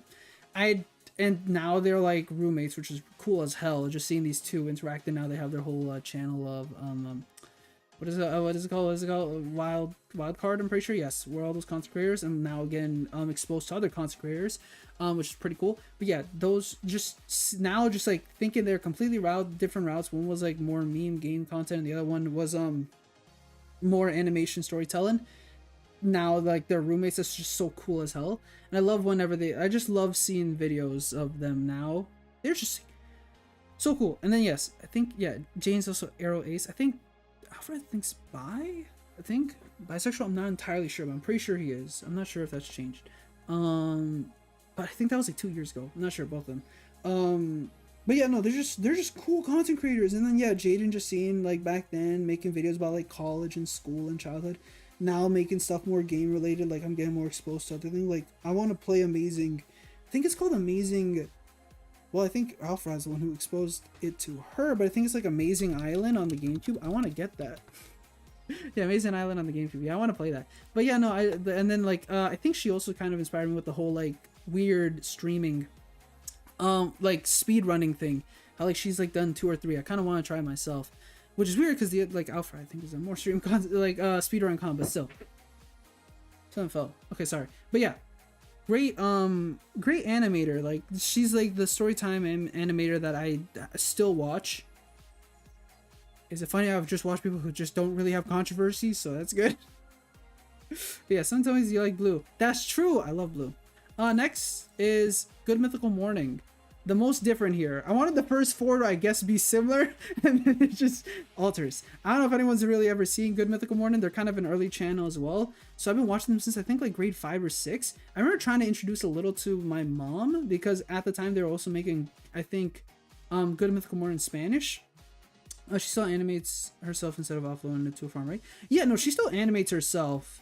But yeah, she does have a team, but she still animates a big part of her videos. But she has gone more into more, like, well, in that, she also does more streaming with her VTuber setup. So I think less and less videos are being made as well. So she's still like, so think of it like that. Her streaming has kind of like less and less making, I guess, animations. And I guess storytime animations have gone less and less and less as time has progressed. But you know, she still plays a big part in her stream and like actually making her animations, gaming. Yes. But yes, Good Mythical Morning. I just love them.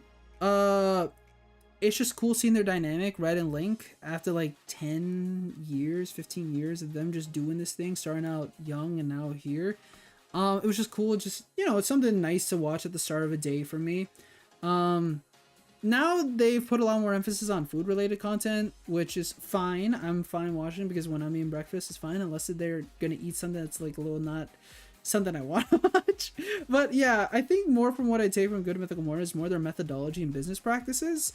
I don't think it's a very effective for somebody who's like a small content creator for me, but just seeing how they've kind of expanded and what they've done in terms of providing more, their whole like I guess like, it's not Patreon, but I guess it's probably influenced by it for a bit. Just how it is. I just like that approach of what they're going with, what they reward to their like to their members, stuff like that. But again, just seeing the dynamic between these two, and then how they collaborate with other like individuals and some celebrities, and then they've had their whole thing with Smosh for a bit there. Just yeah, they're just generally great. I just like Good Mythical Morning. They're a pretty good duo, and I just hope the best for them. This is also another person who's disconnected. C-Dog VA. I don't think many people know this. Again, know him. You have to be more in the anime YouTuber kind of realm. I just like this guy because I watched the podcast that he's involved in, and then it more streamlined to me watching his content and watching his streams. He does a lot of streaming. I like watching his streams. Despite the fact that I play like none of the games that he's played because they're all like PC games. But he makes some very interesting videos more about, well, before it was about voiceover, which was pretty cool seeing that whole industry, because voice actors make up a huge part of the industries that I like about gaming, movies, shows, whatever. Huge part of them. I love voice actors. They're great. They make my games beautiful because they get to speak and I get to hear them, and their sultry voices are beautiful. But just not knowing too much about the industry itself, seeing his perspective, how it is, it's nice. And then again, just him having the more gaming aspect, anime aspect is also good. I like his videos about Japan. Just he's gone to like a gay bar. He's gone on a date with like a boy, like during the time of like rent a girlfriend. He did like a rent a boyfriend thing. He's done like a rent a mom sister thing. He's gone to like a cat cafe. He's done a lot of these things. I just like seeing these things like that, you know, not always highlighted when it comes to like what's like available in Japan. That's pretty cool. I like that. And then Did You Know Gaming. I don't watch them too much, and they've changed. Like before they did just facts about series, now they do more of these like investigative journal type of like things. But I more just respect them for their presentation and documentation. I don't really watch them. I guess I don't really know the people behind Did You Know Gaming. I more just respect that aspect. It's something that I like, that kind of like you see in my shorts maybe, and in my videos. I always want to like just provide these weird obscure facts and information that people don't really think about or look into or don't know too much knowledge. I like that whole investigative type of aspect when it comes to making content. It's fun just looking into the nitty gritty of everything, right? Developer interviews, just unused elements, stuff like that, or just things that are just mentioned one hand, like on a podcast or through an article, whatever. It's just fun. I like that, and I respect that. And again, the whole they've like really done that part of like trying to preserve certain media, and that's pretty cool. I think recently they talked about the F-Zero like project that a bunch of people worked on, which is really cool. And I respect those people who work, those people who were able to make this fan made like version of a lost and forgotten F-Zero game. That's pretty cool. Next, since you're a PNG tuber, do you watch VTubers? Is this still a controversial topic to talk about? Probably not. I don't think it is. I don't think VTubers ever been that controversial. Like there's a lot of drama that surrounds it, but you know, I don't really talk about it too much because again, I don't know, I just don't talk about other content creators in general. But simply put, yes I do. If you can easily just check my pinned comment on Twitter and you'll easily find that information because I list my interests and one of them is watching a certain thing. And I think like most people who immediately get into VTubers, usually you're gonna find the one that's at the top. So Hololive and Hollow Stars. If you aren't aware of them, they're a VTuber agency owned by Cover. Where basically if you grab the idea of idols and you make them also gamers. And so it's basically a person who is an idol, a gamer. That's all they do. And I guess during the pandemic that was entertaining to watch. And it still is. I still enjoy watching them, but I don't watch them as much as I do now because I just don't have the time. But I respect what they do. It was just cool just watching them. Just people just streaming. That's all it really is. Just people with animated pictures just moving around. And I think the ideas that they do and the abilities that they have with the resources because of the people behind them, the corporation, it's pretty cool. The events that they're able to do, the original songs they can release, the projects they work on. VTubers. Well, some people are like that. I don't know. Some people just don't like VTubers because it's people acting a certain way. But it's interesting to me how a lot of like these VTubers don't really act a certain way. Like, sure, they have a character, a story, a lore, I guess, and they kind of hit base on that. But a lot of them over time, they just act more natural. They act more like themselves, and you kind of just connect in that front. But yeah, it's just cool watching them, and I like Hollow Stars and Hololive. They're pretty cool. And they're just synonymous with VTuber. If you think VTuber, look up VTuber, you're gonna find them. And a lot of people these days want to be VTubers themselves, not specifically for this corporation, more just for themselves, because again, it's another way of just being able to stream. I use a PNG tuber myself because again, there's something we just like to keep to ourselves and more stream with just an avatar rather than streaming with a camera, people seeing our face. Some people do it because they just don't want to get ready in the morning, and that's kind of more me. I don't really want to dress up and need to look nice every time we stream. Again, I don't have the biggest wardrobe, so ha ha ha ha. But others, again, as well as me, more introverted. We kind of just like to just keep more focus on the material rather than my appearance. So, and luckily people are okay with my voice, so, you know, here we are. They do a little bit of silly things. They do indeed. But yeah, it's fun just watching. And then I have to, like, this is an obligatory thing of people, like, probably, again, I don't think anyone really cares, but again, if anyone ever asks who my Oshis are, which are your favorite, these are kind of the ones that I started watching, these four, and I've just stuck with them, kind of just watching them passively whenever they release any music, any streams that they have that I like. I just watch them. First one's Amelia Watson, the second one's Hakos Bales, and then the third one is Hoshimachi Suisei, and then the last one's Asaleda. I just like watching these four. Funny enough, two of them like don't stream that often. But, you know, I like watching them and they're pretty cool. Two of them only speak Japanese, that's the other problem. But yeah, this is more Japanese based type of thing, but they have branched out to English and Indonesia. But yeah, I generally like them. How did I create Little Claes? Now we can finally get into the real nitty gritty of like how all this works out behind the scenes with Claes. So how did I make Little Claes? In case you're confused, this is Little Claes. Wow, he's on the screen. Like down there in the corner. Like at the bottom with you guys. You guys are chilling on top of like Claes. Little Claes. Yeah, Little Claes is there. Little Claes is me, the, again, PNG tuber avatar guy. He's just Claes, but 2D and a little more vibrant. I'm not as cool as Little Claes. I don't have a cool mask. I don't have sparkles in my hair. I don't have highlights, and I don't have blue and gray eyes. Tiny Claes, Little Claes, whatever you want to call him.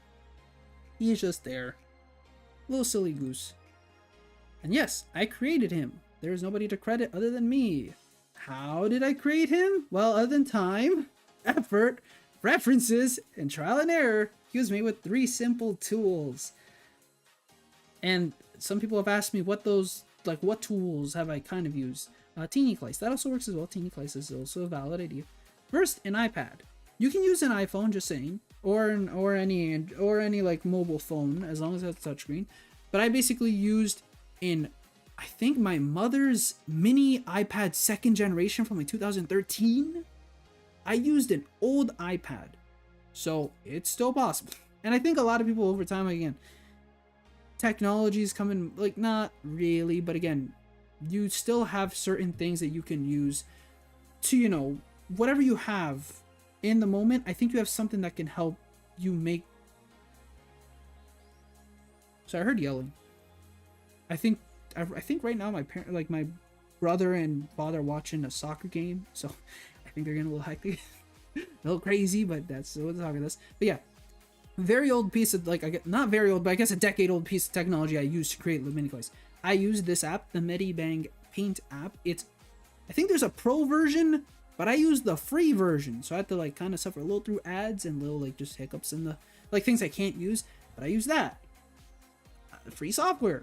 I was like, why not? I think a person I follow on Twitter uses this app to draw, and I think they like said in passing that like they use this app to draw, and I was like, huh, okay. They made great art through it, so let me try. And again, I think generally speaking, that's, again, I don't think you have to shill out so much money just to make something, right? And then a $15 capacitive stylus. How you pronounce it? I don't even know. But I literally used one of these styluses. I didn't use no Apple pen or something like that. I don't know what people use to draw. I just used one of these styluses. That's what I'm saying. Again, it took time, effort, references, and trial and error. After like 2 weeks of just trying to make something happen with references, I got something, and I got this guy, this little guy down here. I hope he's a fine little guy. I'm not a drawer. I'm not an artist. But I tried my best, and I think it's something I'm proud of. I don't look at little Claes and be like, that's horrible. The only thing that I think I can say is that I guess now I wish I gave him different clothes, because a lot of people connect him to Sans, which that wasn't my intention. It was more my intention to just give him a blue and white sweater because I like those colors, like that mix match myself. But I'm not a drawer. I'm sorry, I'm not an artist. I'm so sorry for insulting artists. I didn't mean it like that. I love you guys. You guys are amazing. One day, I hope to commission you guys for things, for projects. Today's not that day though, because we're not at that point. People have said that. Yes, people have connected Sans and Undertale, and again, I don't connect with that because I never played Undertale. Not to say that again, Sans is a bad character or your interests are bad or anything. I've never played it, and that wasn't my intention. And I kind of feel like I should change it because again, people kind of say that. No. I want to give it different clothes. That's all I can say. Yeah, I need to give him different clothes one day. But and then other than that, there's this guy too. Beta mini Claes. He was the Claes that we used before. He's less blue and less detailed, I guess. I don't remember if you guys remember this guy.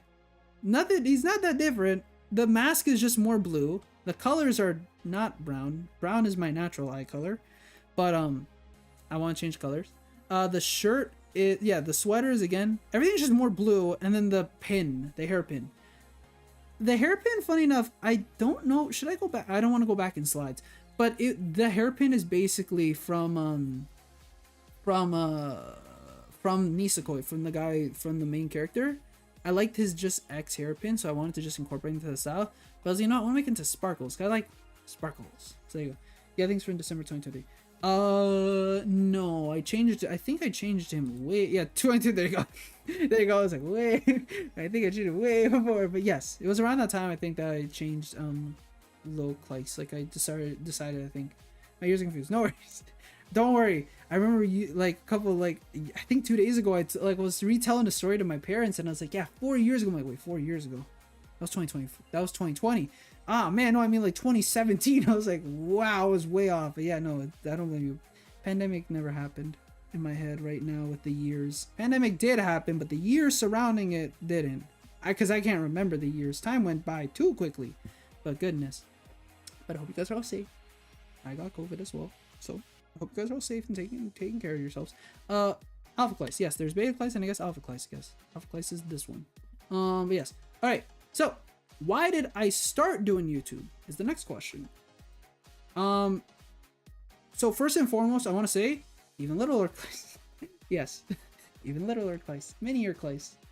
Like the mini mushroom. But yes. I started YouTube predominantly as a hobby. I think around the time I wanted to do a media course, like I was preparing, like I was looking into high school when I was in elementary school. I was looking into high school, and there was going to be a media course, like a media program that I could get into by like a audition and everything. And I think around that time I was like, okay, I want to develop again like how video editing is. Everyone was making like again, Smosh back then was big, and other content creators, and I was like, I want to kind of learn what makes good videos. Just not like I didn't ever want to make like movies or direct or anything like that. I just wanted to just make fun, good videos that I can like show to my family or post online, whatever. I just wanted to do that. And again, I was watching other gamers at the time, like people who do playthroughs, and my objective was just learning how to video edit and just improve as a person when it comes to just writing and presenting. And so YouTube was kind of like that. I wanted to start doing YouTube to learn how to just make videos, do something new, pick up a hobby, use my time, why not? And again, videos are just fun because you can like, they basically time capsules. That's the whole point of videos. People take pictures and videos because they're a time capsule, and that moment you capture something. So making videos, I feel like is also a fun thing of getting something from back then. Look at something retrospectively. So the first channel I made back was in like around 2013, which is deleted, so don't try to even look for it. Again, amongst the billions of creators on YouTube, you're not going to find it. But I posted playthrough videos, some with friends. I don't remember making videos on Mario Kart 8 and Minecraft PlayStation 3 edition. I've mentioned about this, but that's all I can remember. I remember like making like a whole intro. I like compiled a bunch of like videos, I think. I think it was like Donkey Kong Country, Tropical Freeze, Mario Kart, Smash Brothers. I got a bunch of like Wii U 3DS trailers and I compiled this for like a funny like YouTube intro. It was a bad YouTube intro. But I remember it plays in my head sometimes. I don't think I have the original file, unfortunately. But yeah, I don't think I wrote this down on this. But even back then, I used software that I don't think you really should use. My videos are very not really edited. I just grabbed a camera, which my parents bought for me, luckily, like at the time, because they saw I had an interest, and they're like, as a birthday gift, they gave me this camera that I still, funny enough, have to this day, and I do use for the long form videos. I obviously want to like change the what I use, because again, people these days just use their phones, funny enough. But I'll talk about that later. But I'm just using what I have right now because again, this is a hobby. This is just me wanting to improve and more the editing rather than the actual like video portion. Again, I didn't really think I was gonna do any live action content, I guess, but I guess I have to. So yeah. But I would basically grab this camera, fixate it on my television, and point it towards it, and that's how I captured videos back then. I didn't, and like I would have my iPod nearby, like my iPod Touch 4th generation nearby, recording. And that would be it. I'd record 15 minutes on the iPod because it didn't have a lot of space. I'd point the camera because again, didn't have a lot of space. My SD card wasn't that big. And I would then put this on my computer and I'd use software called Camtasia, which I had learned was more for presentations than anything. It's not really something you would use for video editing. Like you would use something more like the Adobe Premiere, or iMovie or something like that. Something that was more like connected to, better editing like that. But I used Camtasia because they had a free trial and everything, and it didn't have a watermark or anything. So I did that basically. For the longest time, And it was fun just learning that. Unfortunately, I used Camtasia as well for the video I presented, like that I used for my audition, and not those videos I made. Like the audition was different. We had like to make a certain video of a certain theme, a certain topic, and make it like 2 minutes. But I used Camtasia, and then I remember when we were speaking about in the audition, they asked me what software I used, and I mentioned Camtasia, and I think they're like, oh, the one that's like used for presentations, huh? And they're like kind of looking at each other like there was two people, and like I felt like, I used Camtasia because I think they use more Premiere in this program, so I was like, that's not good. So again, I guess experience. So second channel was made around 2017, which is also deleted, so again, you're not gonna find it. This one I posted videos more around the Switch because I was like, what if I try making a gaming channel? Because I didn't really like, because I stopped for a time doing the 2003 channel because I just didn't have an interest in doing it anymore, because as time progressed I didn't really want to make these playthrough videos that I also kind of found less and less like I was doing good in. So this one was more an intro, and then an impressions, and then a review. I made an intro to the channel, which I think like 5 minutes. It wasn't a long intro, but it was an intro channel, what I plan to do, what some things I would talk about, why you should subscribe and all that. Like everyone makes a welcome video. I have yet to make a welcome video for this channel, but again, I don't really feel the need to. And then I made impressions about like the Switch and like Breath of the Wild at the time, which again, it was just me talking freehand. I did not prepare a script or anything like that. It was just me being just informally talking about. I think that's what most people did back then, like when they make videos. When you're starting out, you don't really have a script to it. You just make it. I think Claes and I have my questions here. I added a bunch of questions. I don't know. Maybe your question blended into another one. I'm sorry, game. I want to say boy, but I guess the game of gentleman. I'm sorry. I think it was integrated somewhere. And then a review. And it's funny. The review is the weirdest thing, and I wish I want to find this video, because it was a review about Super Bomberman R and a tempered glass screen protector. I put these two together as a review. I review the game, and then for the last minute or two, I review a tempered glass screen protector for the Switch, and that was basically the video. And again, this still used Camtasia, because again, I didn't really know how to use Camtasia. Like I didn't know how to use anything else. So it was pretty low effort, but I still did it. Because again, I just had an innate desire just to get better at these things. And then, here we are, the third channel, where I think I more started 2018 with the whole montages for Super Smash Bros. Ultimate. When I was starting this one, it was more, I played Smash a lot. So I was like, what if I make montages or just get these clips? And I think the main reason though was because I wanted, at this time, I'd already played Persona and all this. I want to know the quality of the screen protector. I know, right? So I gotta find this video so I can give it to you guys. No. I'll give you guys like I'll give you guys pointers of what the video had, but no, I'm not gonna give you. That video is never gonna release. I'm too embarrassed for that one. But more I wanted to highlight the music that were in the Persona series, because I just wanted to highlight just the music from Persona 3, 4, 5, the spin-offs, whatever. More because I just love the music, and I think a montage accompanying the music would be nice. Because again, there's some obscure songs that I think are really good and not a lot of people talk about in the Persona series. So that was basically the objective of the these Joker montages I made. And I made a Byleth montage and used a song from Tokimura Sessions, a vocal sound, like a song that I don't think a lot of people care about, but I love Tokimura Sessions, so at the time I wanted to make it. And here we are with the streams. And now I'm weirdly making long form content that I think is a lot more well edited and inspired by other YouTubers. And I hope that I can continue progressing forward and making content that again is nice. I apologize that we started off with montages. That was a weird time, but here we are with live streams, and now we're making long form content. I don't know if people care about the long form content, but I will continue making it because I care. Woohoo! 12. What made you start streaming? A content creator who I cannot find the channel of. I tried so hard.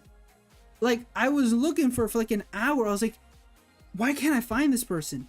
And it's interesting because I have this person in my friends list on my Wii U, I think my 3DS, and on my Switch. And I tried my damn hardest to find them, and I couldn't. So this leads me to believe that they don't stream anymore, and that they deleted their channel, they wiped it. So I don't know what they're doing now. I hope they're doing good. But they inspired me all the way back in 2015. But unfortunately, the videos do not have ratings for screen protectors. Yeah, they do not. Unfortunately, I do not rate any screen protectors. Maybe one day, when the Switch 2 comes out, CV, maybe I'll rate a screen protector just for the funsies. I'll do that as the 900 subscriber special. I think by that time, hopefully. Maybe in a year, should we have 900? No. Maybe 650. Okay, but yeah, they primarily streamed Super Smash Bros. For 3DS, Splatoon, and some anime games that I honestly cannot remember for the life of me. I think they played more RPGs and whatnot. And I didn't connect with RPGs back then, so they would usually host these streams. Well, the Switch 2 is real and comes out tomorrow. Hell yeah, let's go. They primarily, like, they would host these tournaments for Super Smash Bros. 3DS, and they're all like casual. They weren't like anything serious. Like, they weren't any like you would get a reward or anything. I remember introducing my friends to them because I wanted them to kind of like also enter these tournaments, and we'd all play. Now, Super Smash Bros. 3DS tournaments were fun. Those are fun. Do you know how good it was to play on tiny screens with circle sticks with like a circle pad? Somehow I never broke my circle pad on that, and I made Little Mac, so I did a lot of those, like, you know, the side, like, you know, I had to do a lot of flick, like, stick movements, because again, that was the whole thing about Little Mac. Yes, I made Little Mac back then. Oh, wow. And then they also did Splatoon. They didn't really do Splatfest, I think. Maybe they did one or two, but they did more of these, just like these rooms where, well, then again, Splatoon didn't really have that option. We didn't really have private rooms, so you would try to join him through friends list or just randomly finding him in the midst of everyone playing. It was very weird, but it was a lot of fun. And I think out of it all, I was most envious about the community they had made. Not that like I like in a parasocial way, like I wanted them to know me. No. I was a nervous child. I did not speak. Again, to this day, I still don't type in streams. I really don't. If I do, it's a small comment just saying, I hope they enjoy the stream. Like, I hope they have a good stream. That's it. And then maybe sometimes in their comment sections, like community posts, I'll write something a little more, like, you know, just to motivate them, encourage them.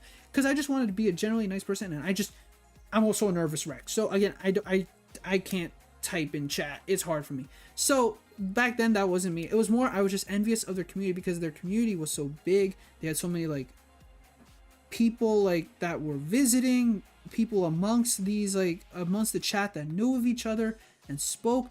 It was just cool how big and great the community was. They were very I joined Discord so only to mute and express all notifications and look at it. Woohoo! I did that back then as well. But yeah, no, I was just envious about it because it just felt like everyone knew each other. Everyone was cool with each other. They were here to just watch them talk together and do gaming. And I love that idea. And I wanted that idea. I was like, I want to do that too. I want to have a community where we can all just hang out. Everyone knows each other. And we relax and chill and play games. I can't ask for more. But there were some problems. I couldn't stream on an Acer Aspire 2015 laptop. A $300 laptop that I used for school was not going to make this dream possible. So,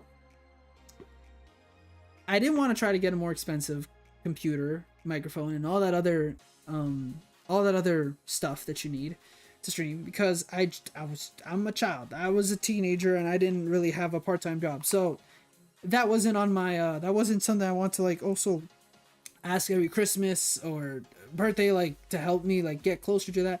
I was like, that's gonna take a lot of time and effort. I don't even know the first rule that comes with streaming. YouTube didn't really have streaming. We barely did.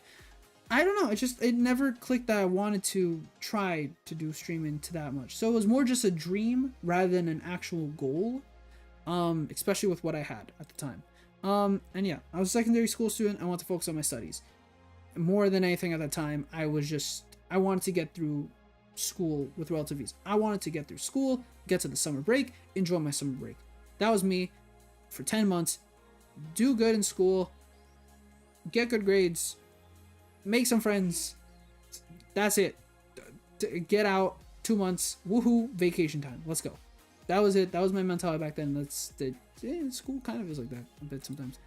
And then I was focused on the YouTube channel. I was making those playthrough thingies and like I wanted to more focus on that and have fun with my friends doing that rather than trying to cultivate a community that I had no idea how to even start.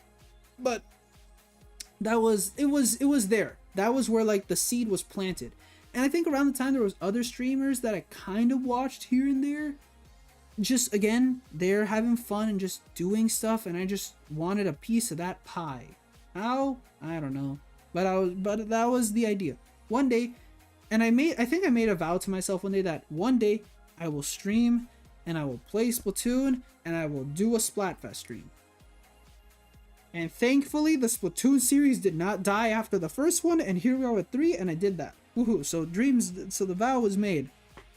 And then yeah, now we're here, 500 subscribers somehow. So sorry again for this only being the 400 subscriber special, and we're still focused on improving and making hopefully entertaining content. Am I making enough entertaining content? I don't know. I hope I am. I hope I'm doing good.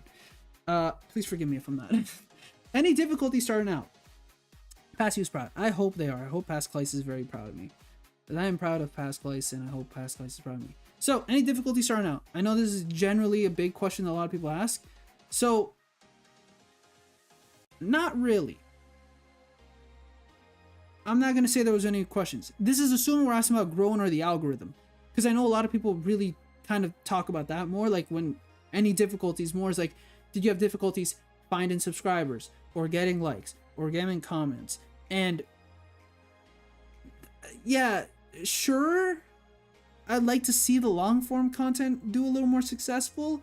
Because again, those require like me to write a whole script, me to get footage, me to edit, me to record, me to make sure all's perfect. Again, it's a lot of effort put into long form content, even if you make it shorter, still takes a lot of effort.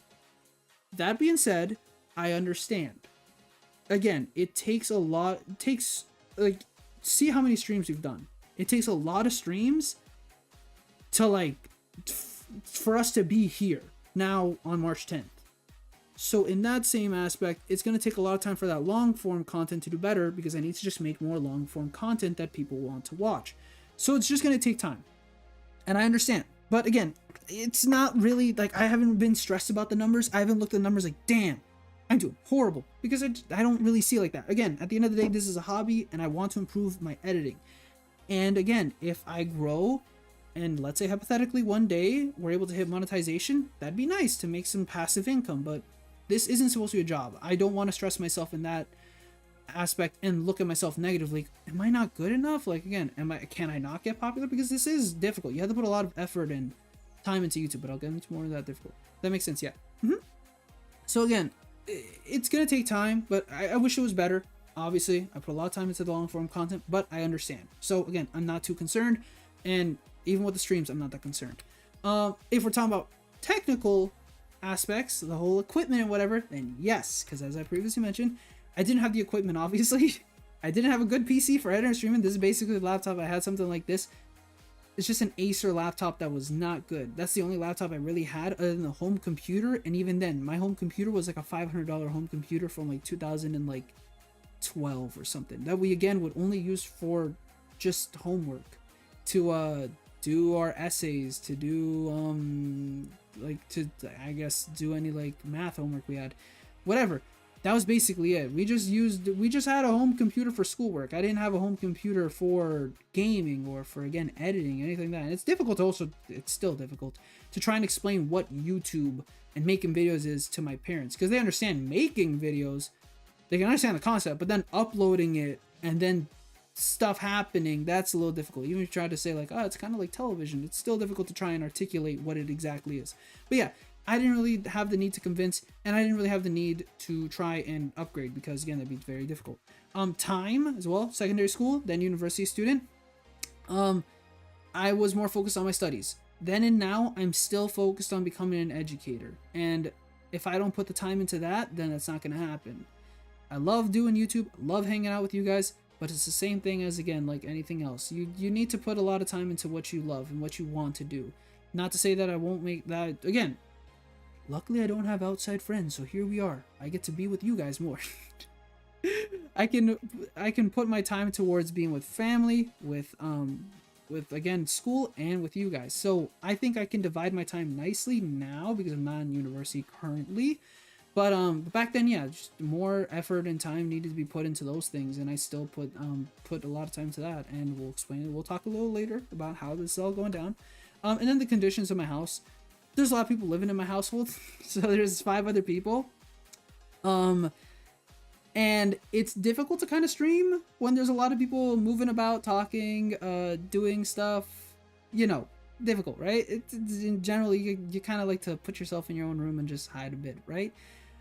The problem is the PC before, and again, that's why we changed to not midnight streams, was it was set up in the middle of the house, because again, it was a computer for schoolwork. So I had an office downstairs. Well, there's like this office space that has now been changed, I guess, because the computer's no longer up here. Down there, the computer's now in a different room, which is more my personal room.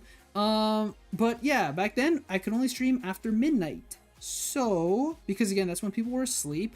That's when people like didn't really hear me, and I would speak silent, and I'd just be here past midnight. I get like, you know, I'd tell them like I'm gonna stream, and they're like, okay, just be careful and try not to, you know, sleep too late. Ha ha ha. Little, you know, some like the Fire Emblem Engage video, like goodness, stream was like 6 hours, so I went to sleep like at 7. But yeah, I made the, like, I try to plan out doing streams on the weekends. And again, university courses, you can change your schedule, so it's not like every day you're going to university. You can take more courses in one day. So I tried my best to do that, so I can stream on Friday night, Saturday night, Sunday night, going into the next day. And yeah, I'd basically go to university on a Friday, come back, do my whatever remaining work, stream, go to sleep, wake up, do work, do whatever, stream late, and then again I would try my best to like coordinate this all, and then sometimes we would like not stream because again things were getting too hectic in terms of work and whatnot. But we made it work. But yeah, that was difficult. That was a difficulty starting out, getting like trying my best to stream, and unfortunately it was at a time that was very late. But for some people it was really good, and I apologize that we haven't really done that since, and we only did that for like that Animal Crossing stream from last year during December. And then additionally, I'm an introvert. You know what that means? It makes streaming a lot harder, because you guys are great. I love you guys. I love talking to you guys.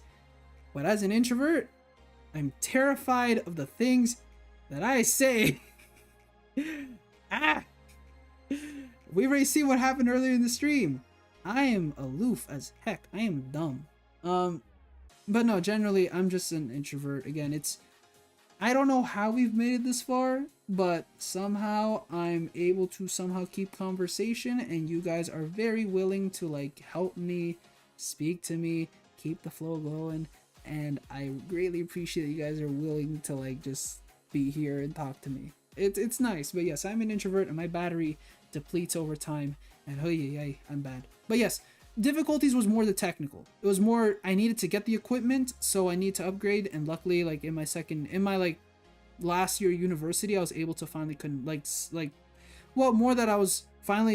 you know what, I've saved the money, I need to upgrade for school because this previous computer and laptop I'm using are slow, and I do want to try editing and try streaming.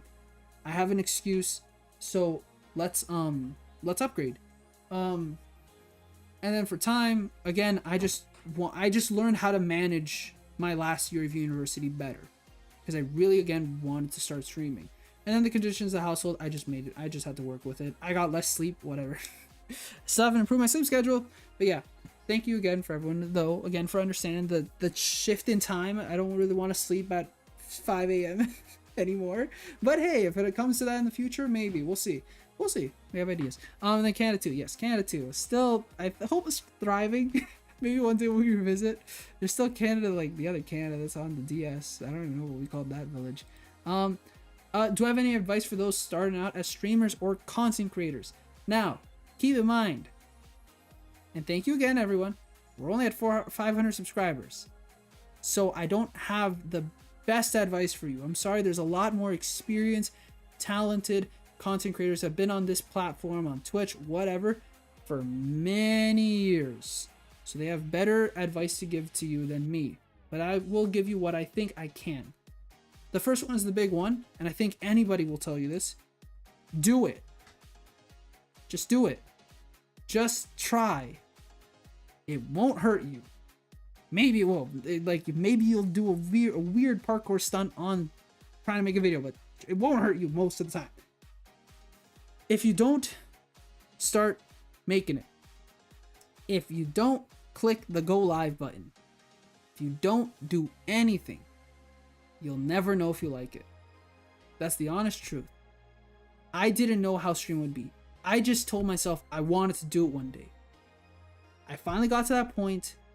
I confronted it, and somehow that first stream was like 38 views, and I did not even do the audio mixing correct. But I did it. It was an experiment. And I had done other stuff, like I'd done like the whole Apex things with the PlayStation 5, but those don't really count in my mind. Actually trying to make something happen was one of the most weirdest, terrifying, but fun things we've tried. And look where we are now, after still continuously trying. If you want to stream, please just try it for an hour. You can even use your phone to stream. That's a thing. Vertical streaming is a thing. A lot of platforms do it. YouTube, Twitch, TikTok. Just try it. How you do it, I don't know. It's up to you. You can do IRL, you can try gaming, whatever. There's a lot of free applications, editing applications on your computer as well, even on your phone. But just try it. That's my biggest piece of advice, obviously. If you don't try it, then there's nothing. Nothing's ever gonna happen, right? I can't believe you just you just hit first try with somebody. I know, right? Thank you so much. I'm an idiot. I'm sorry for delaying again so much. Okay. It's actually 580. Yeah. Why am I so behind? I'm so sorry. Okay, but yes, that's my big piece of advice. Do it. Second, be frugal. Be like me. You just gotta just be frugal. Just work with what you got. Work with what you got. Everyone starts off at nothing. Now, with saving money and, spending a little, you can get something better. And then work with there. Please do not dump so much money into this. Obviously, you want to make great content.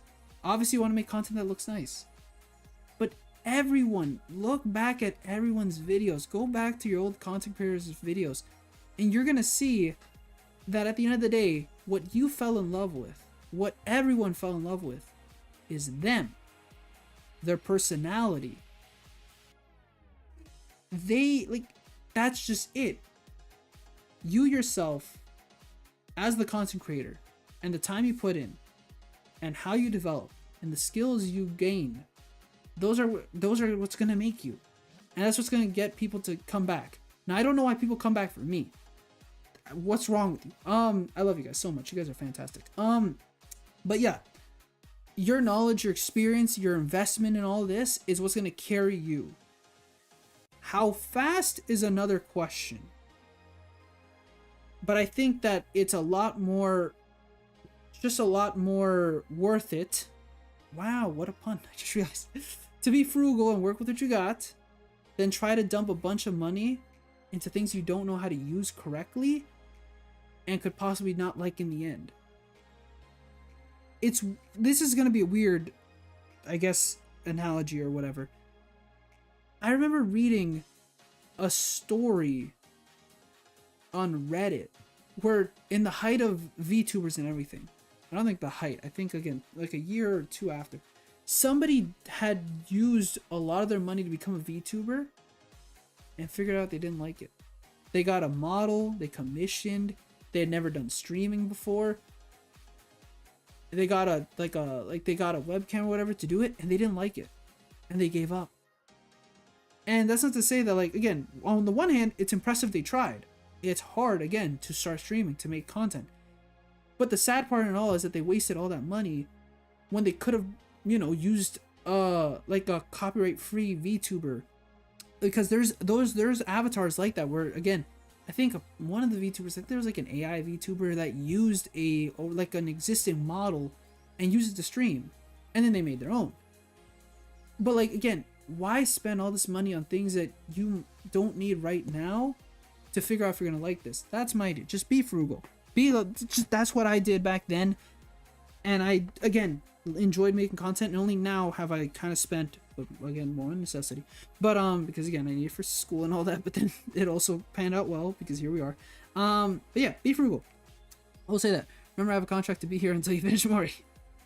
That'll be Saturday, trust me. It is the March break, so I don't have tutoring this week. Next, reflect and think practically. This kind of goes in hand with the other two. Why are you doing this? I think any answer is valid. I'm not going to shut you down if you say you want to make money. I'm not going to shut you down for that.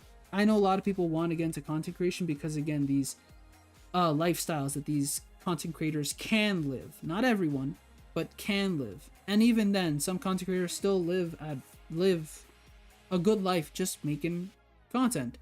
So I'm not gonna shut you down for that. But I do think that your mentality surrounding why you want to do this is obviously going to affect how you're going to view the whole process. If you're in it, I think for the hobby aspect, I think you might enjoy it a bit more. You're not going to see this as a job. You're not going to see this as stressful, because you're just going to be making things that you love. But if you kind of view this more as a job, something you want to min-max to get to partnership, to make money, I think you're going to get affected more, because it then rebounds to the whole idea YouTube is luck-based. And some people saying YouTube is skill-based, and you're like, how do you get there? And then you might spend money on trying to do promotions. You might start doing this whole free to like sub to sub thing. You might start going into like, I don't know, again, some people, it doesn't work these days, but again, bots subscribing. People get desperate to make it to the top. And I think that desperation can hurt you a lot. Mentally, for sure. So, not to say again that wanting to make money on YouTube, I think, is a bad idea. It isn't. It's the dream. Just make content and you make money. Woohoo! And again, that's any job. You want to do something that you love, make it. Again, no job is perfect though. I think you're going to still find stress in it all. I know that as a teacher, I know that being a teacher is going to cause some stress here and there, but again, I'm still going to enjoy the job and make it through. YouTube is the same thing, I think. You could love making content. You could love the community that you have. You could love the people you collaborate. But if it does become your job, it is going to be stressful thinking of that overwhelming, like the idea of the algorithm, the thing of wanting to stay at the top. It's a dangerous game, but it can be alleviated in many ways. But just be aware of what you're starting out with, for sure. You're not, like, again, I guess what I kind of said also just you're right there. But if you're starting out, again, it's very difficult to make it even at 1,000. I've made 3 channels in the past. I'm here. And only now have we made it to 500. And again, I greatly appreciate it. And I'm going to continue putting so much effort into this. But you can see how much time it takes to get there. And I've heard people say to me, like, a bit here, like, oh, like, you should have more subscribers. This is a nice personality. And I love that. And it fills my heart with so much joy. But as well, the numbers game is not what I'm here for completely. I just want to improve. I want to meet some people. And I just want to create a fun environment for you guys where we can just turn off our brains and not think about the world.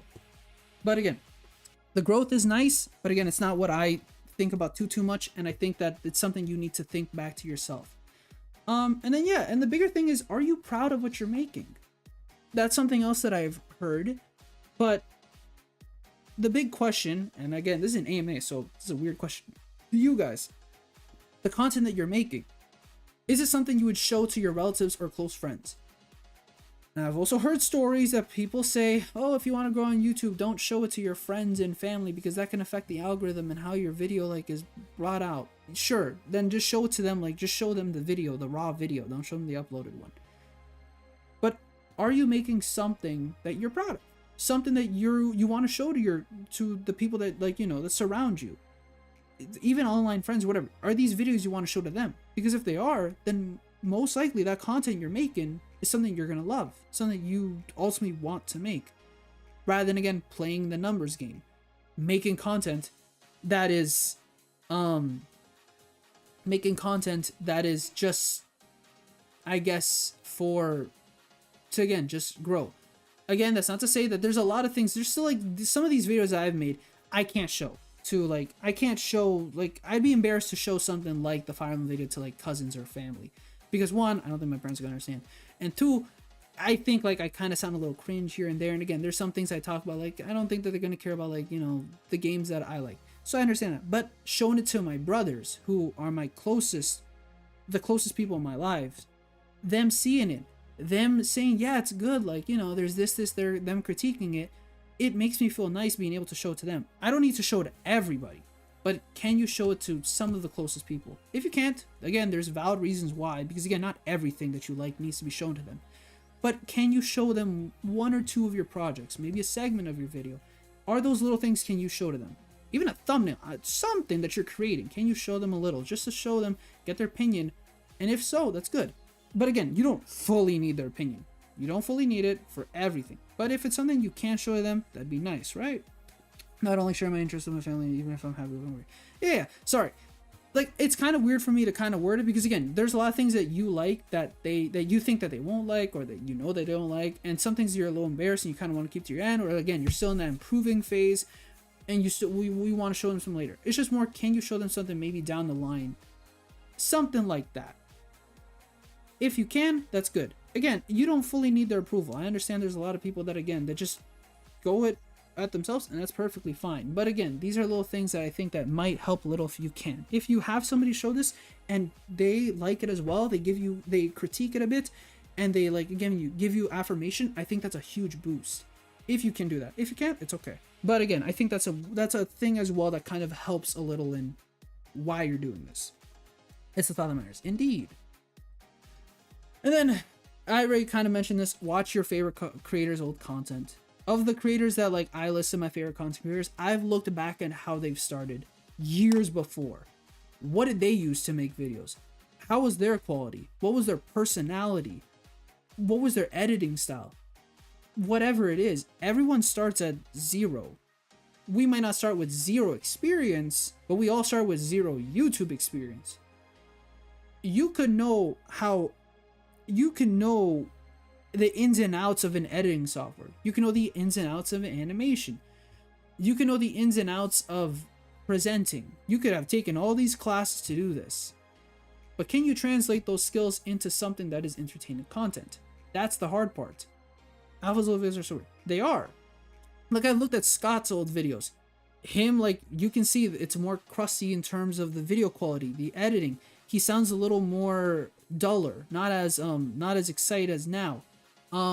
He doesn't really capture much of his footage. It's more trailers, stuff like that. And dude, same thing, more crusty. The audio quality, the quality of the video, like the footage he uses, stuff like that. Alpharad's videos, he didn't even speak himself. I remember he said that he started off and like I think one of his first things was an accidental stream, and that was like the first time people I think saw him or heard him, and like he grew like from that. Jaden's old videos, again, you can hear the quality of the mic, the animation's different, but it's still pretty good. The topics covered, Good Mythical Morning, seeing their old studio, what it was. C-Dog V8, he did instead, like, his did a completely drastic, because he had to change. He used to do these impersonation prank call videos, which are completely different than what he does now. These content, and then like, again, I guess Digital Gaming, they did a lot more, well, I guess now, because it's more widely known.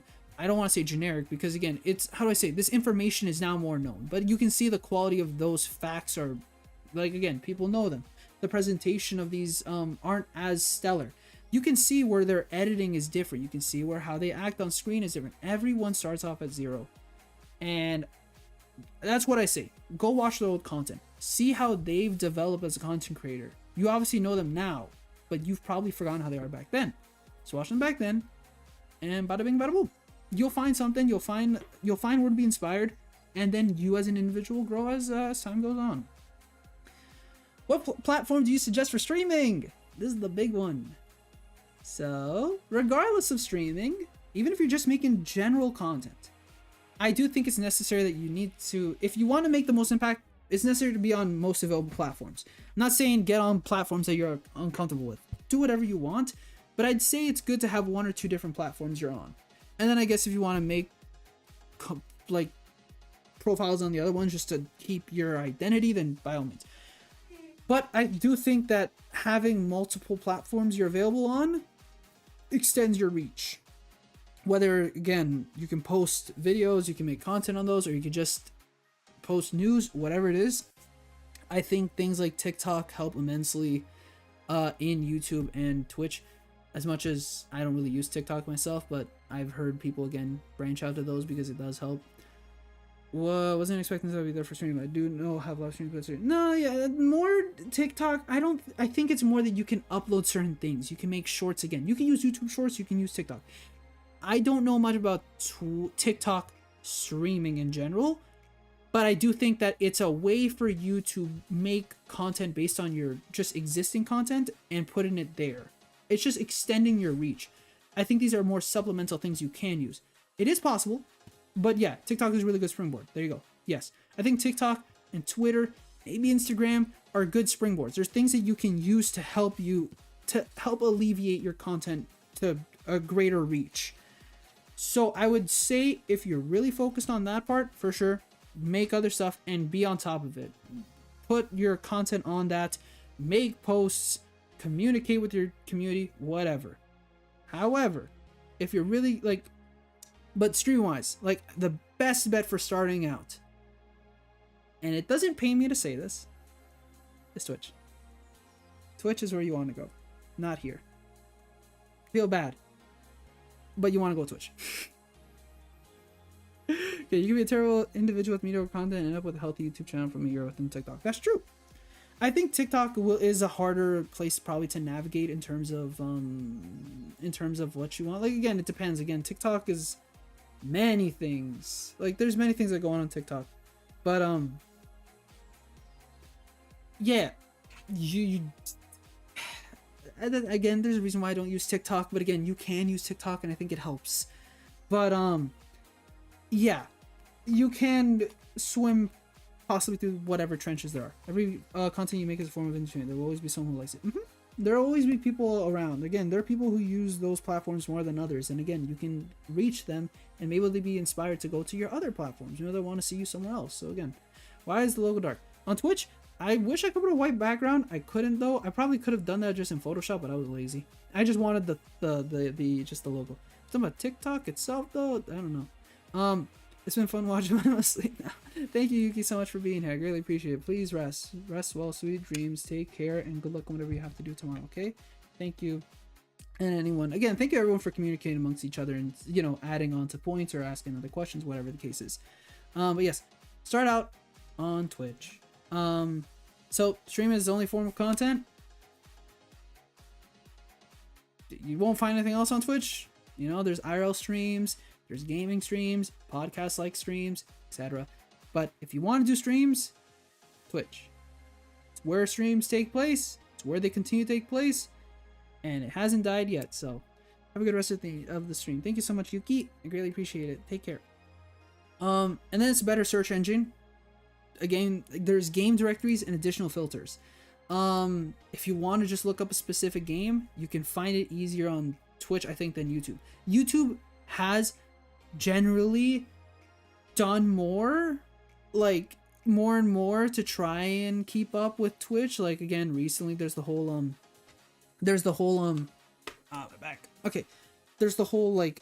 YouTube membership thingy. Like, if you hit 500 subscribers and 300 watch hours, or I think 3 million YouTube shorts, you can then unlock memberships.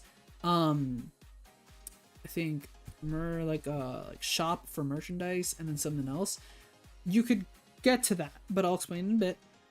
But I do think in terms of growing and being found, I think Twitch is going to be easier. It's possible on YouTube, but you kind of already know how bad YouTube search engine has gone over the time. You could look up literally how to make a certain recipe, and for some reason it shows you like the last video you watched after like 5 searches. I think like ProZD did a fantastic video. It's a short video about like how one of his old like videos, he looks up the literal name of it and he can't find it. He finds re-uploads or videos that are his but of other, like just not the correct skit, and he just can't find his own dang video trying to find it. It just shows you how weird YouTube search engine has gone. So I think it's harder to find people, especially even streaming on YouTube. Possible somehow you guys found me, and I still greatly appreciate it. Thank you so much for being here. You guys are lovable. You guys are amazing. I greatly appreciate it. Thank you, YouTube algorithm, for bringing you guys here. But it's hard. And then if again you're in it for kind of, you know, the money, affiliate is easier to reach than monetization.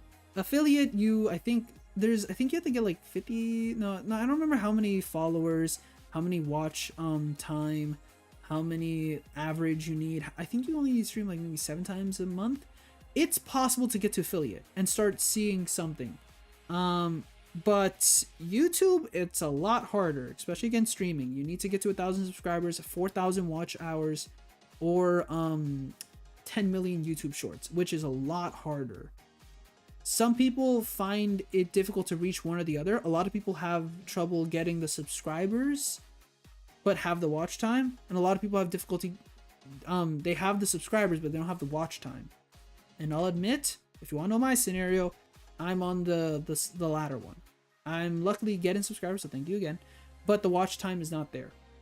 It's still on the lower end, which again isn't a bad thing or anything. I already tell you guys your time is the most valuable currency, and you guys, again, I want you guys to use your time wisely. And if I want to see something, I need to make better content. I'm not blaming you guys whatsoever. Please don't take it like that, please. I have 60 subscribers because I used to wait. Okay, dual streaming is an option, but it does segment your viewer base. Yeah, I think dual streaming, yeah, some people dual stream and then kill the other stream after a few minutes to get everyone in one place while still getting the larger outreach. Can't do that as a small streamer though. Yeah, no, dual streaming as a small creator, not really gonna work. And then in general, yeah, dual streaming, it's, I guess, yeah, for larger creators, I guess start on 2 and then kill the other one and transfer all. I guess it's possible, but again, dual streaming has never been something that's interested me, even in the future. Again, I don't know. And then there's a lot of people like have these contract deals that they're only allowed to stream on one thing or the other, so they just stick with the one. Generally speaking, you could do dual streaming, but I don't want to try it. I don't even want to try it. I'm good. I don't want to mess up in the mix of it all. I'm just going to stick with YouTube, just stick with one place to stream, make shorts, and give you long form content. Should I have changed it up a bit? Who knows? Okay, I have like 60 subscribers because I used to make crappy gameplay covers and gotcha live content. There are 60 people who like my cringe. There will be 60 people who like yours. That's just the thing. But I hope that, again, when you look at your quote crappy gameplay and whatnot, I hope that, again, you look at that more of an like not negatively, just more of a more you look at it more positively, because I say like development, that's the whole big thing. We cringed at my first stream because, again, the audio quality, the conversations that I was having was interesting, but again, that cringing because we learned how to actually, I've improved, I think, and how to make better content or a better stream. So yes, character development. Thank you, Stevie. Character development. Hopefully it's a character development type of standpoint you're looking at when you say these things, because again, we all start from, again, inexperience. I don't want to say crappy, just we all start with inexperience. We don't have much, and we develop from there. And again, people who, again, love your personality will stay with it. People who love the content, love what you're showing, they'll stay for it. And if you can just maximize on that, then again, people will watch you. Again, there's an excellent, and I know, unfortunately, MatPat is now retired. I have yet to watch his game theory video because I don't want to watch it yet because, again, it's weird. I watched his other 3 because I was like, yeah, I'm going to watch it. And then I started getting emotional. I was like, I'll watch the last one eventually. But he made a video about, like, a great video of film theory about, like, again, yeah, how just YouTube, like, how TikTok as a platform is interesting. I've kind of briefly mentioned it in a previous stream. Yeah, more and more people are being known not for their personality, more, again, just the content. And it's kind of sad it's going, but again, that's why you have to work around. You got to figure it out. I can't give the full information on it. Again, go watch that video. I don't remember what exactly it is, but it's something. It has like Mr. Beast in like in the thumbnail, and it's like how most people make the same content or whatever. I'm not sure. It's not there. Rest in peace, man. He did not die of like that, or did he? On Miku Day. It's Miku Day? Oh yeah, 3-9. Oops. Miku Day was yesterday and Mario Day is today. Yes. I like that. Okay, what is my favorite stream in memory? I'm gonna cheat. Is that okay? I have 3. So first one is one of the times we got raided. So not like I'm saying one times we got rated, not because like we got rated and more people know. It was more that in the midst of it all, I don't remember which stream. I put this one because again, I have a memory, but I'm not sure if it was this one or a different Splatoon stream. But the people that joined and stayed were very nice. I hadn't heard it much. I heard it here and there, but I think it really hit there because then a lot of people started saying, even people who said it before. You guys started complimenting me on my voice and how it was kind of relaxing, soothing, and the environment of the stream was nice, and that people were willing to subscribe and stay. And that meant so much. Because again, we were kind of still starting out with streaming. I was still inexperienced. And I think, like many people, my voice is what I'm most particular about. I have shared stories of how I've never felt the most confident when it comes to my voice. I don't know if it's too... I don't know if it's annoying or if it's too high-pitched. I don't know. These are the things I've thought in the past. I've just been negative on it because I think everyone's negative about their voice. And it is still complex speak. Yay, thank you. And he is a dad now. He's been a dad for like 4 or 5 years though. Hopefully one day I'll get there. But you guys just poured a bunch of compliments in that moment that I felt very overwhelmed in a very good way. And I was just so ecstatic just hearing people say that, like, yeah, like I didn't need to worry that much, that people were happy to be here, and that the person behind it was good. So I felt great, and I that's the memory I have. Again, we were playing Splatoon at the moment, so that was also fun, but that was like the confidence booster I really needed early on, and it's helped now with the streams, like doing streams and helping with the videos, where I'm not scared. I'm not that scared anymore. I'm confident in what we're making. And I'm confident in presenting. You deserve thank you. But yeah, no, it's just, again, it's nice. Again, the biggest thing is, again, compliments make the world go around, and just being happy and just having fun. Just, you guys are so helpful in that. And again, yeah, just, I'm not scared. I'm not scared of streaming. I'm not scared of clicking this button to go live. And that's one of the big parts that helped there. Second one is our first two watch-alongs. Not to say that our other watch-alongs were bad or anything, but the first two watch-alongs were kind of more nicer because, again, it was in that early phase. I think the early phase were really, like, again, I really have these memories because it's just nice being with, like, I guess, in these more intimate moments, I suppose. And yeah, we were just, oh man, no, I wasn't supposed to show this one. Yeah, go away. There was just it was just fun being able to watch these fantastic movies with a couple viewers. It was just peaceful. We were just discussing. I don't know, I guess, how do I say it? I've never really had the opportunity to do these, I guess, these type of, like, just kind of, I don't know, whatever. I've never really had the opportunity where I go to a friend's house or, you know, do a sleepover, whatever. I've never had those opportunities where I stay up and I'm able to discuss with friends late night. And being able to watch movies and do all that with you guys, still in a disconnected way because, again, we're streaming, but still being able to talk in the stream, you guys chatting, we discuss after the film and all that. It was just very memorable, and I just really enjoyed it. Now I was happy that we were able to do another watch along recently, and same thing happened a bit. So it was just nice. And then again, Joe said Tiger and Fish made me cry 2 times, so take what you will from that as well. But again, and then Single Bit of Harmony was so fun. But yeah, it was just fun being able to just, you know, relax. And I was still in university, so it was just taking the moment to just, again, be with you guys and just be in a relaxing space. I felt free, something like that, and I just enjoyed it. I can't say more. Just, I enjoyed it. I just, whenever I look back at those streams, I just think how fun those nights were, I guess. And then 3, our first milestone together at 300 subscribers. So this happened during Getting Over, which I didn't think was gonna happen. That was the funny part, and we had just beaten it. I think we had beat it around that time. Luckily, we did not fail.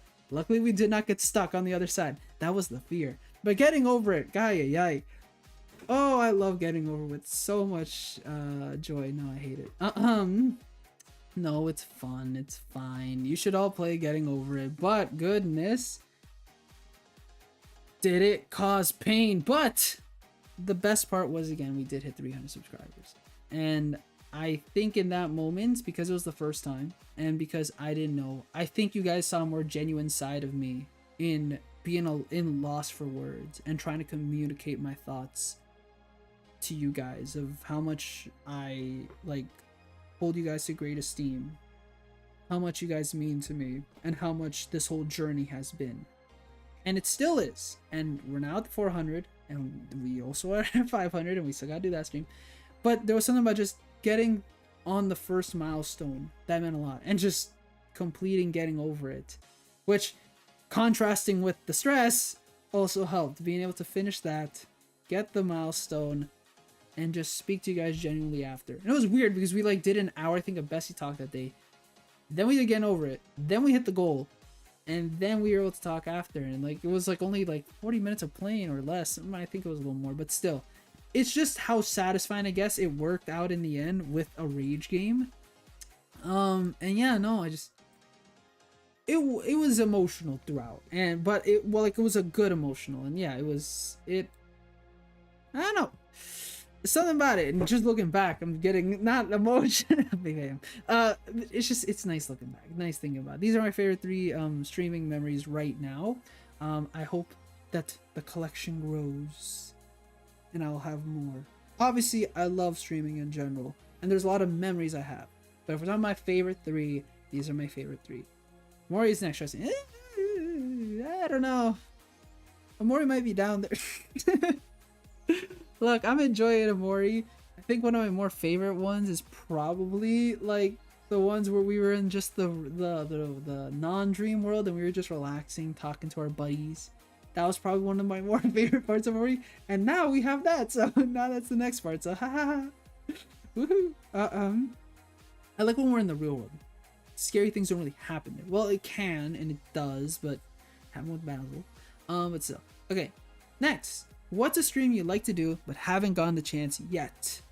So, here's 3 streams ideas, but keep in mind they're on the grand side, so it's not like I just want to like, oh, I want to do a playthrough of Paper Mario 1000 Year Door, which we will do next soon. It's May, remember, May 23rd I think is when it finally releases. So, we are going to watch it. Sorry, play it. So I still have to get through Super Mario RPG. Sorry, Super Mario. But we're gonna play that. But yeah, thinking more grand. So I want to do these 3 stream ideas, and these are just examples that I just pulled up. So I want to do a charity stream. Not sure, but again, I'm more connected. Like want to do maybe some towards animals or immunodeficiency. A 24-hour stream and a cooking stream. I'll discuss very briefly. So charity stream is kind of influenced again. These are influenced by other streamers again. Everyone's done ideas. It's hard to make genuinely original stream ideas nowadays. It's possible, but hard. Especially with me. I don't have many resources to make these things possible. But these are maybe down the line. I'd love to do a charity stream one day. In general, charity streams always look fun. Again, doing all these activities, hitting all these goals, making the streamer do a lot of things in terms of, I guess, embarrassment and whatever. I find that funny and I want to try and do that one day. How? I don't know, because I've seen grand things. Like again, I mentioned CDog VA. This guy did a literal did 2 times so far. He's biked all over Japan. Now I think all over Japan, but he's done a lot of Japan biking. He's done a charity auction multiple times. The other streamer, which again is somebody from Hololive, they've done a 9-hour animal like related stream, again like charity stream. And I think other like I've seen a bunch of other ideas where people have just done charity streams, and I just really like that. Again, providing back to the community, providing to these people who need it. I want to do that one day. How? I don't know. And again, I've mentioned like Scott the Wasp. He's done his whole charity thing stream as well, where not stream event, where he's like given a lot of fantastic prizes. But again, they're all going towards a great cause. So I want to do that myself. When? Unfortunately, I don't know the idea. I don't know when, but I'd love to do it one day, and then obviously donate a certain amount as well. A subathon, basically. No, because a subathon, that's more the 24-hour that you're hitting towards the idea. A subathon, that is more, well, I guess that you could formulate a subathon into a charity stream. But that's a bit different technically. But yes, I guess it's somewhat there. Subathon more is, again, you pay the creator to just stay on stream, right? And that money kind of doesn't really go anywhere other than this creator, right? Because they, quote, live on stream for some amount of time. These are all great ideas. Yay! Okay, good to hear. I hope they're great ideas. But yeah, Charo thought, I guess that kind of works. But yes, if maybe we could, I don't know. But again, I don't want to incentivize people to membership to donate. I'd rather them just donate towards directly, right? But again, that'd be something that I'd have to, again, formulate one day. I don't know when, I don't know how, but I do want to make it possible one day. I really want to promise that because I really want to do it one day. But yeah, and I should mention that these two like causes are kind of like things that I like. Again, animals. I donated to both of these as well myself. I think they're like $25 for each one. Again, I was in university. I wish I was making more money. Next time I want to donate more. But yes, I donated like, and again, they're, I think, US currency. So technically I paid like 35 Canadian. But yes, I love to do stuff like this. Again, something towards animals or something towards immunodeficiency. Or both. I'll do both. I'll do it if I can. Whatever. I want to do charity. Then 24-hour stream, gaming activities, no sleep. I guess this is more on the line of the subathon, but again, I don't want to incentivize people to subscribe just for me to, or well, I guess memberships, simply just to make me stay on stream more. I have a human limit, I think. So I don't think it'd be possible for me to do a subathon. Some people are more chaotic than me, but I'd like to just do a playthrough and a bunch of other things in a 24-hour limit. Play some games, speed run some games, I don't know, play one of my favorite games of all time, or just, again, be able to like collaborate with many peoples. Whatever the case is, I don't know.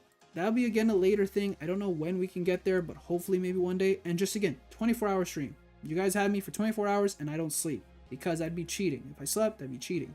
Also, I don't feel comfortable trying to sleep on stream. And then a cooking stream.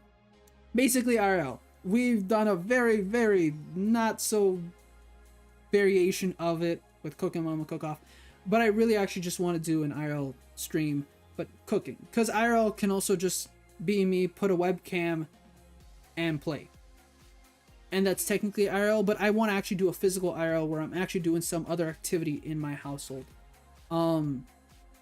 I guess a more like another would be like trying to do, I guess, Ring Fit like in person. That'd be another like that'd be, I guess, an IRL stream like onto that level of, again, doing a cooking stream. I just want to do something that's more than just me playing a game or me reacting to a Nintendo Direct if we ever get to that point. I just want to cook. A cooking stream would be very chaotic. Yeah, I'm not good at cooking, but I'd love to do something like that. Make something on stream. Or make a couple items. I don't know. I just love to do something like that. It's the most realistic of the two currently. Right now, I think it's the most realistic. However, it's still not realistic enough because, again, that's gonna still, like, I would still need to get like an actual laptop that I can use to stream with and a camera that I could actually like use to then capture and make it better quality. Like, it would still take, this one's just the more realistic because the equipment is all I really need. 24-hour stream is, I guess, realistic, but I would probably need to do that live action because, again, to show the authenticity, and because Claes doesn't convey my emotion that much, only blinks. And it would require, again, me not to do sleeping. So again, I guess it's also possible, but at the same time, I would want it to be more grand, I guess. I want it to be more scheduled. I wouldn't just want to, like, I know I just mentioned, but I don't think I just want to play a game throughout the whole thing. If I was, I would want to speed run games somehow in the midst of the schedules. I would still want it to be a collaboration between many, like, content creators, whatever, if we ever get to that point in my life. If not, I'll figure out how to do it. But yeah, unfortunately, charity stream is the most far away, but again, I still want to do it. And if I can't, then hopefully one day I could just donate to charity. Like, we can make a stream relating to it and I donate.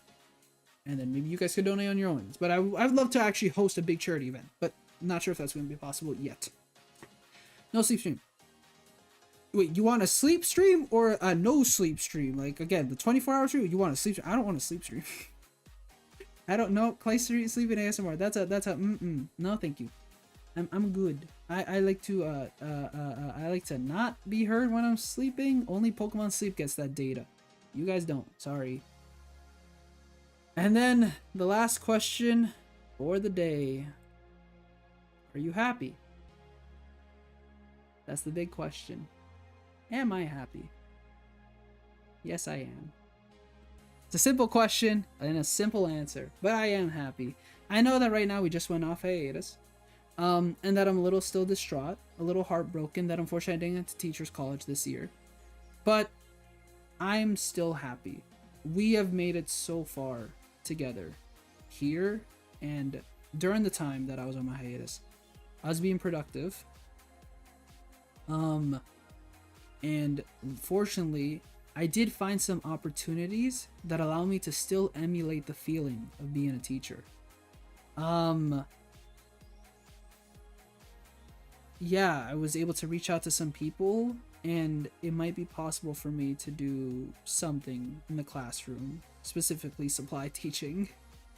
And then here, I found some work that I can do that's basically remote, and it allows me to, again, do some stuff that again emulates the feeling of being a teacher. And then again, I have my tutoring gig, but it's still sad because again, this is what I've been working towards. Unfortunately, I couldn't make it the first time, but I'm still trying to salvage something. I'm still trying to make something. And yeah, and I've had so much support from my parents. You guys have left some amazing comments. I never forget your support as well.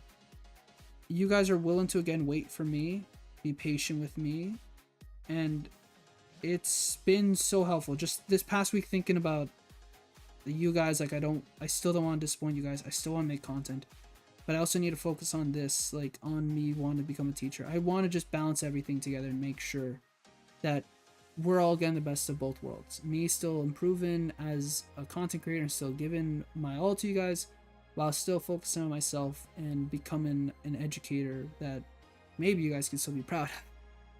But yeah, no, still working hard, and even if I stop streaming one day, I'll never forget how great this has all been. It's been just amazing being able to stream, being able to talk to so many people, making the Discord channel. I never forget how kind you guys are to me. I never will. And I keep thinking about it every so often throughout the day. I think about you guys, even though I can't tell you guys everything that's been going on. But yeah, I hope to continue making content for you guys for the time being. We now technically have another year together for sure, since I won't be as busy in terms of, you know, being in Teachers College. Still busy with work and whatnot, but hey, maybe I can invest a little more into the channel. We'll see where that goes. But yeah, no, still gonna work hard towards my dream. That's not ending anytime soon. I'm not giving up on that, but I'm not gonna give up on this dream as well. And you guys obviously have been a huge part in that, and I obviously don't want to disappoint you guys. So yes, I am happy, and I will remain happy, and I'll continue working hard. Okay, this could have gone very deep or very simple. I hope it wasn't that deep or simple. Again, I want to speak from the heart, but I don't want to overwhelm you guys, obviously, nor do I want to overwhelm myself. Because again, I think I've conveyed a lot how much you guys mean to me, and I think you guys understand how much as well. And it's again very difficult for me to put this into words every single time, because there's just not any other way I can make this sound other than just trying to be as genuine as I can there. Trying to get too emotional.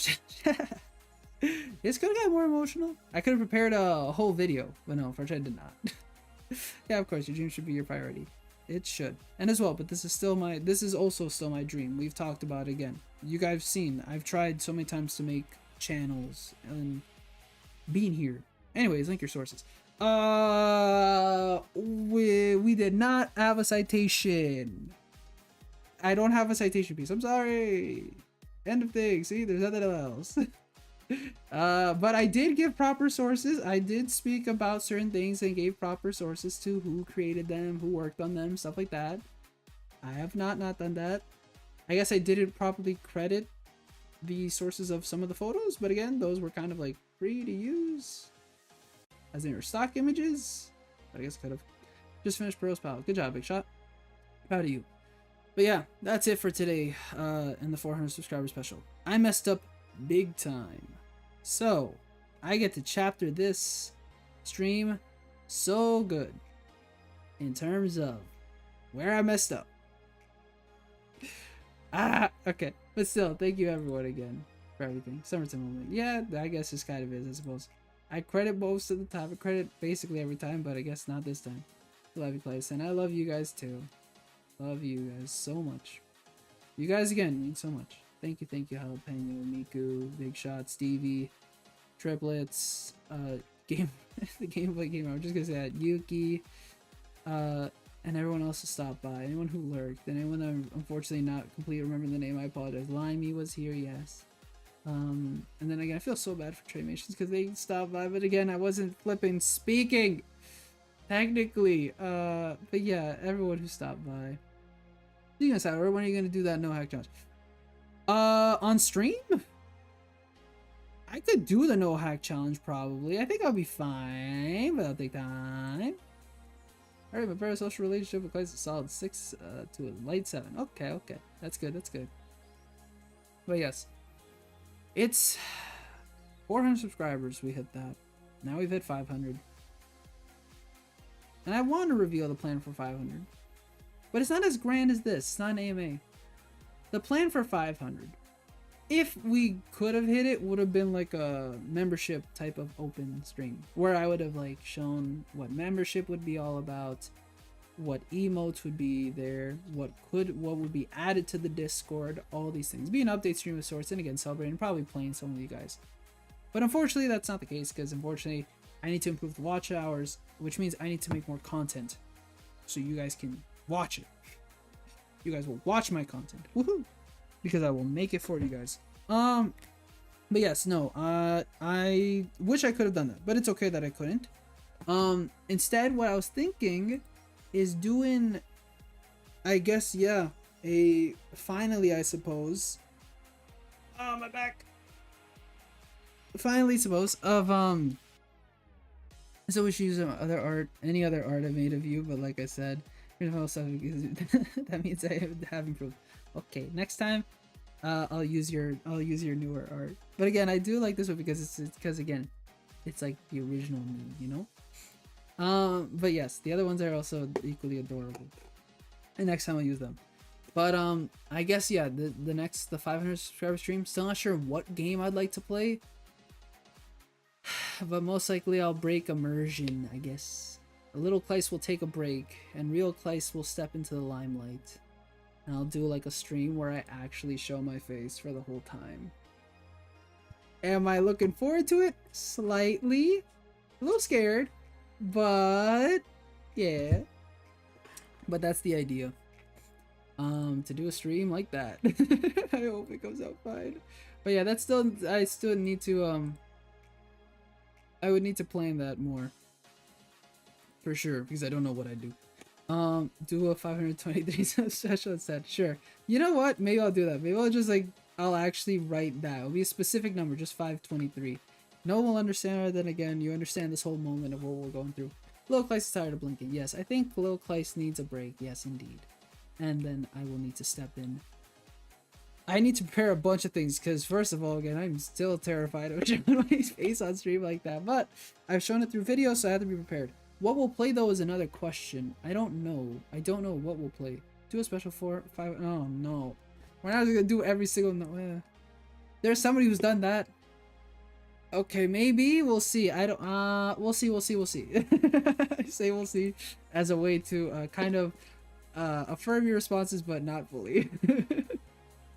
No, we'll see. We'll see. I don't know. We'll see. No, but I like the 523 idea. I like that. Just a random number. Just put it like that in there.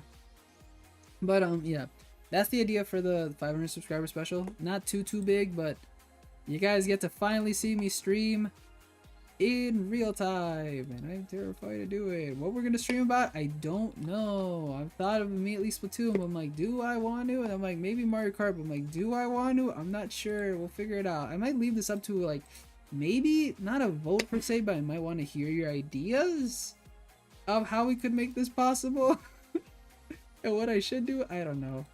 Because again, I also don't want to do like a playthrough because I don't want to have a weird, unique, like, just random stream for a playthrough.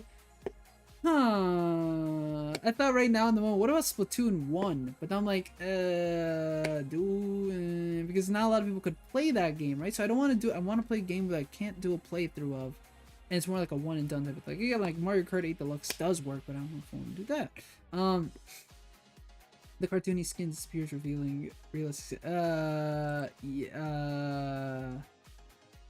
I know, you know, how you describe that kind of weirdly reminded me of Amori. I don't think that happens in Amori. I hope not. Stream where Claes stares at you. I'm blinking for 10 hours straight while we play. I don't think I want to. You won't be able to queue up in Splatoon 1 is my guess anyways. I think we still have one more month. The server is shut down in April, like early April. So technically it's possible as long as I don't delay the stream that much. But again, I don't think I want to do that as well. As much as it'd be nice to do it, I don't think I should do Splatoon 1 because again, it would limit how many people can play. So it might make it a little awkward. So again, I don't know. I want to see what I have to think of other games, or again, I'll ask you guys. Yeah, I have to contemplate them a little bit more, but that's basically it. Is that a song from Weezer? I think it is, right? Maybe, I don't know, help me here. Okay, but that's it for today. We didn't do much other than just this. I'm back. Plus the matches are always getting hacked. That's true as well. That'd be weird. If you do that, we'll be able to play Splatoon 1 with you. I do want to do for sure a Splatoon 1 stream before it all ends. And I know there's fan made, like there's the fan servers, but so on the official servers. But like a stream by myself, I don't know yet. I don't know if that's it, but it'd be good to hear that you'd be able to play Stevie, okay? Good. But yeah, I for sure still want to do one more Splatoon stream before. Maybe two. We'll see. Okay, what has happened with you guys? Okay, other than that, yeah, that's it for today's stream. I know it was just the AMA, but that was the whole point, just to do the AMA. We messed up in the first half really badly. But here we are 4 hours later. At least we survived, but goodness, am I do? That's what happens when you go on hiatus. You come out like an idiot. And I'm so sorry. But yeah, that's it for me. Thank you everyone who stopped by. I wanted to do this a bit early. Oh, I just realized such a bad behind. You mean the bed? Oh yeah, that's a bed. That bed might look familiar. I don't know. I wish I could have added more to it, but it's, again, I was making this, it was basic, I'm so sorry. I want to have something a little different compared to now. But yes, this area should look a little familiar. That's all I can say. Modified but familiar, assuming you've watched something. The long form videos. My ow cough. Very delayed cough. But yes. Yeah. That's our 400 subscriber special. We finally did it. I'm embarrassed to say that it took a lot of time, but we finally did. And we'll do 500 soon, don't worry. I just gotta figure out the logistics of what exactly I want to choose for it, and then we'll probably do it as early as next Sunday, I guess. We could do it this Saturday, but I don't want to push back the Amori stream to Sunday. Stevie, would you be fine with me pushing Amori stream to Sunday? Just a hypothetical. Not that I, like, you know, contemplate or anything, but hypothetically, let's say Claes wants to do 500 subscriber special this Saturday. They're kind of like, because he's not this busy, like, on Saturday, because he doesn't have, you know, tutoring. So, oh, yay, thumbs up. Okay, well, okay, so there's the idea. Maybe. Okay, I'll see what I can do. Okay, I have the A-okay. Yay. This is fun. It was indeed being able to talk to you guys about everything. But yeah, I hope that this AMA kind of gave you a little more insight into who Claes is. What Claes likes, and the advice that Claes can spare as a content creator. I wish I could give more. Unfortunately, I can't. But yeah, I hope it's been informative. It's been fun speaking to you guys, hearing your guys' thoughts and opinions, and also hearing your own little inputs as well. I really appreciate it. I've learned more myself. Other than that, it is a beautiful Sunday. Do you remember that your thing, you know, as long as you don't push it back so much that it's not on the list of the games. Wait, it's not one on the list of games. Yeah, no, I won't. We gotta get through Mori and Super Paper Mario at this point. We really need to get through those ones for sure. Those are the big two that I need to get through. So don't worry. For the next somehow do an Aya ask you anything like this. Again, you guys could have asked me anything in the midst of it all, but again, I understand. But that's why I also asked for questions before. A live one?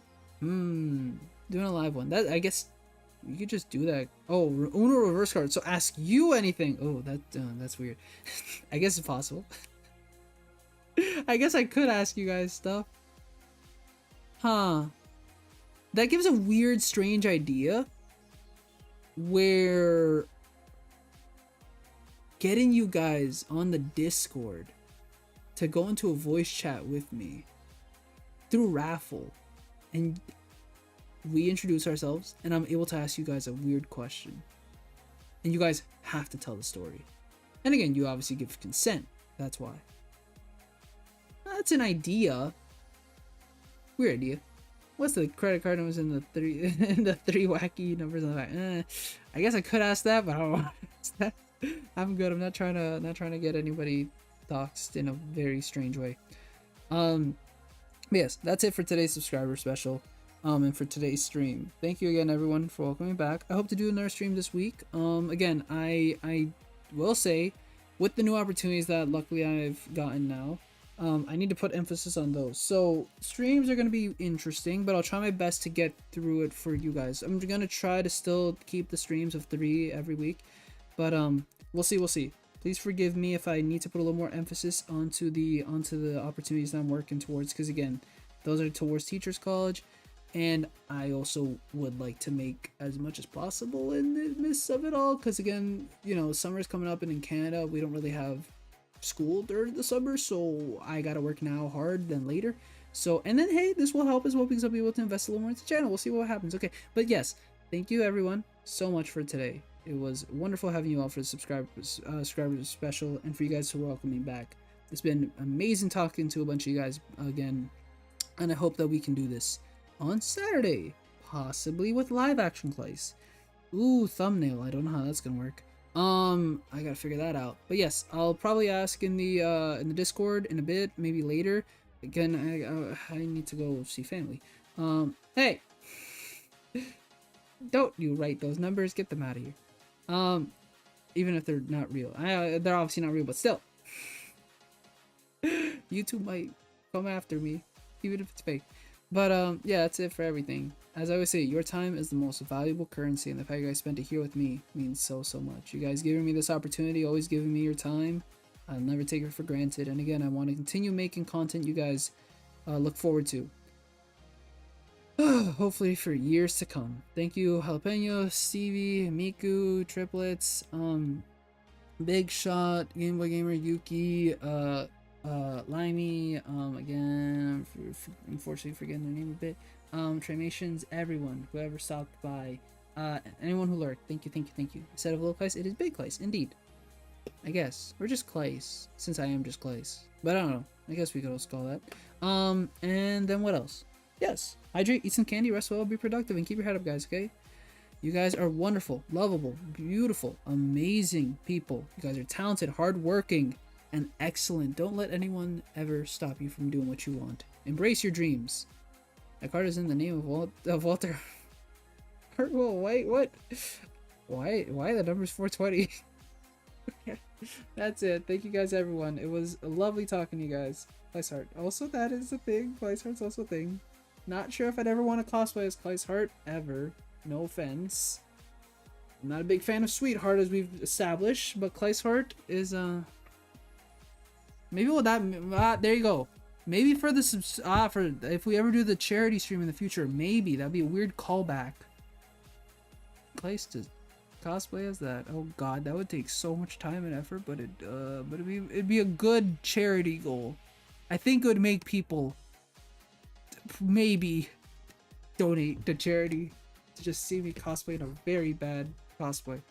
Hey, whatever. That's something. Don't keep my word. Nah, you can keep my word. Maybe one day. Reminder that eating sweetheart is legal. Yeah, it kind of is. Okay. All right, that's it. I gotta end. Bye, guys. Thank you so much again. I love you guys so much. You guys are amazing. Stop it. Miku. Bye.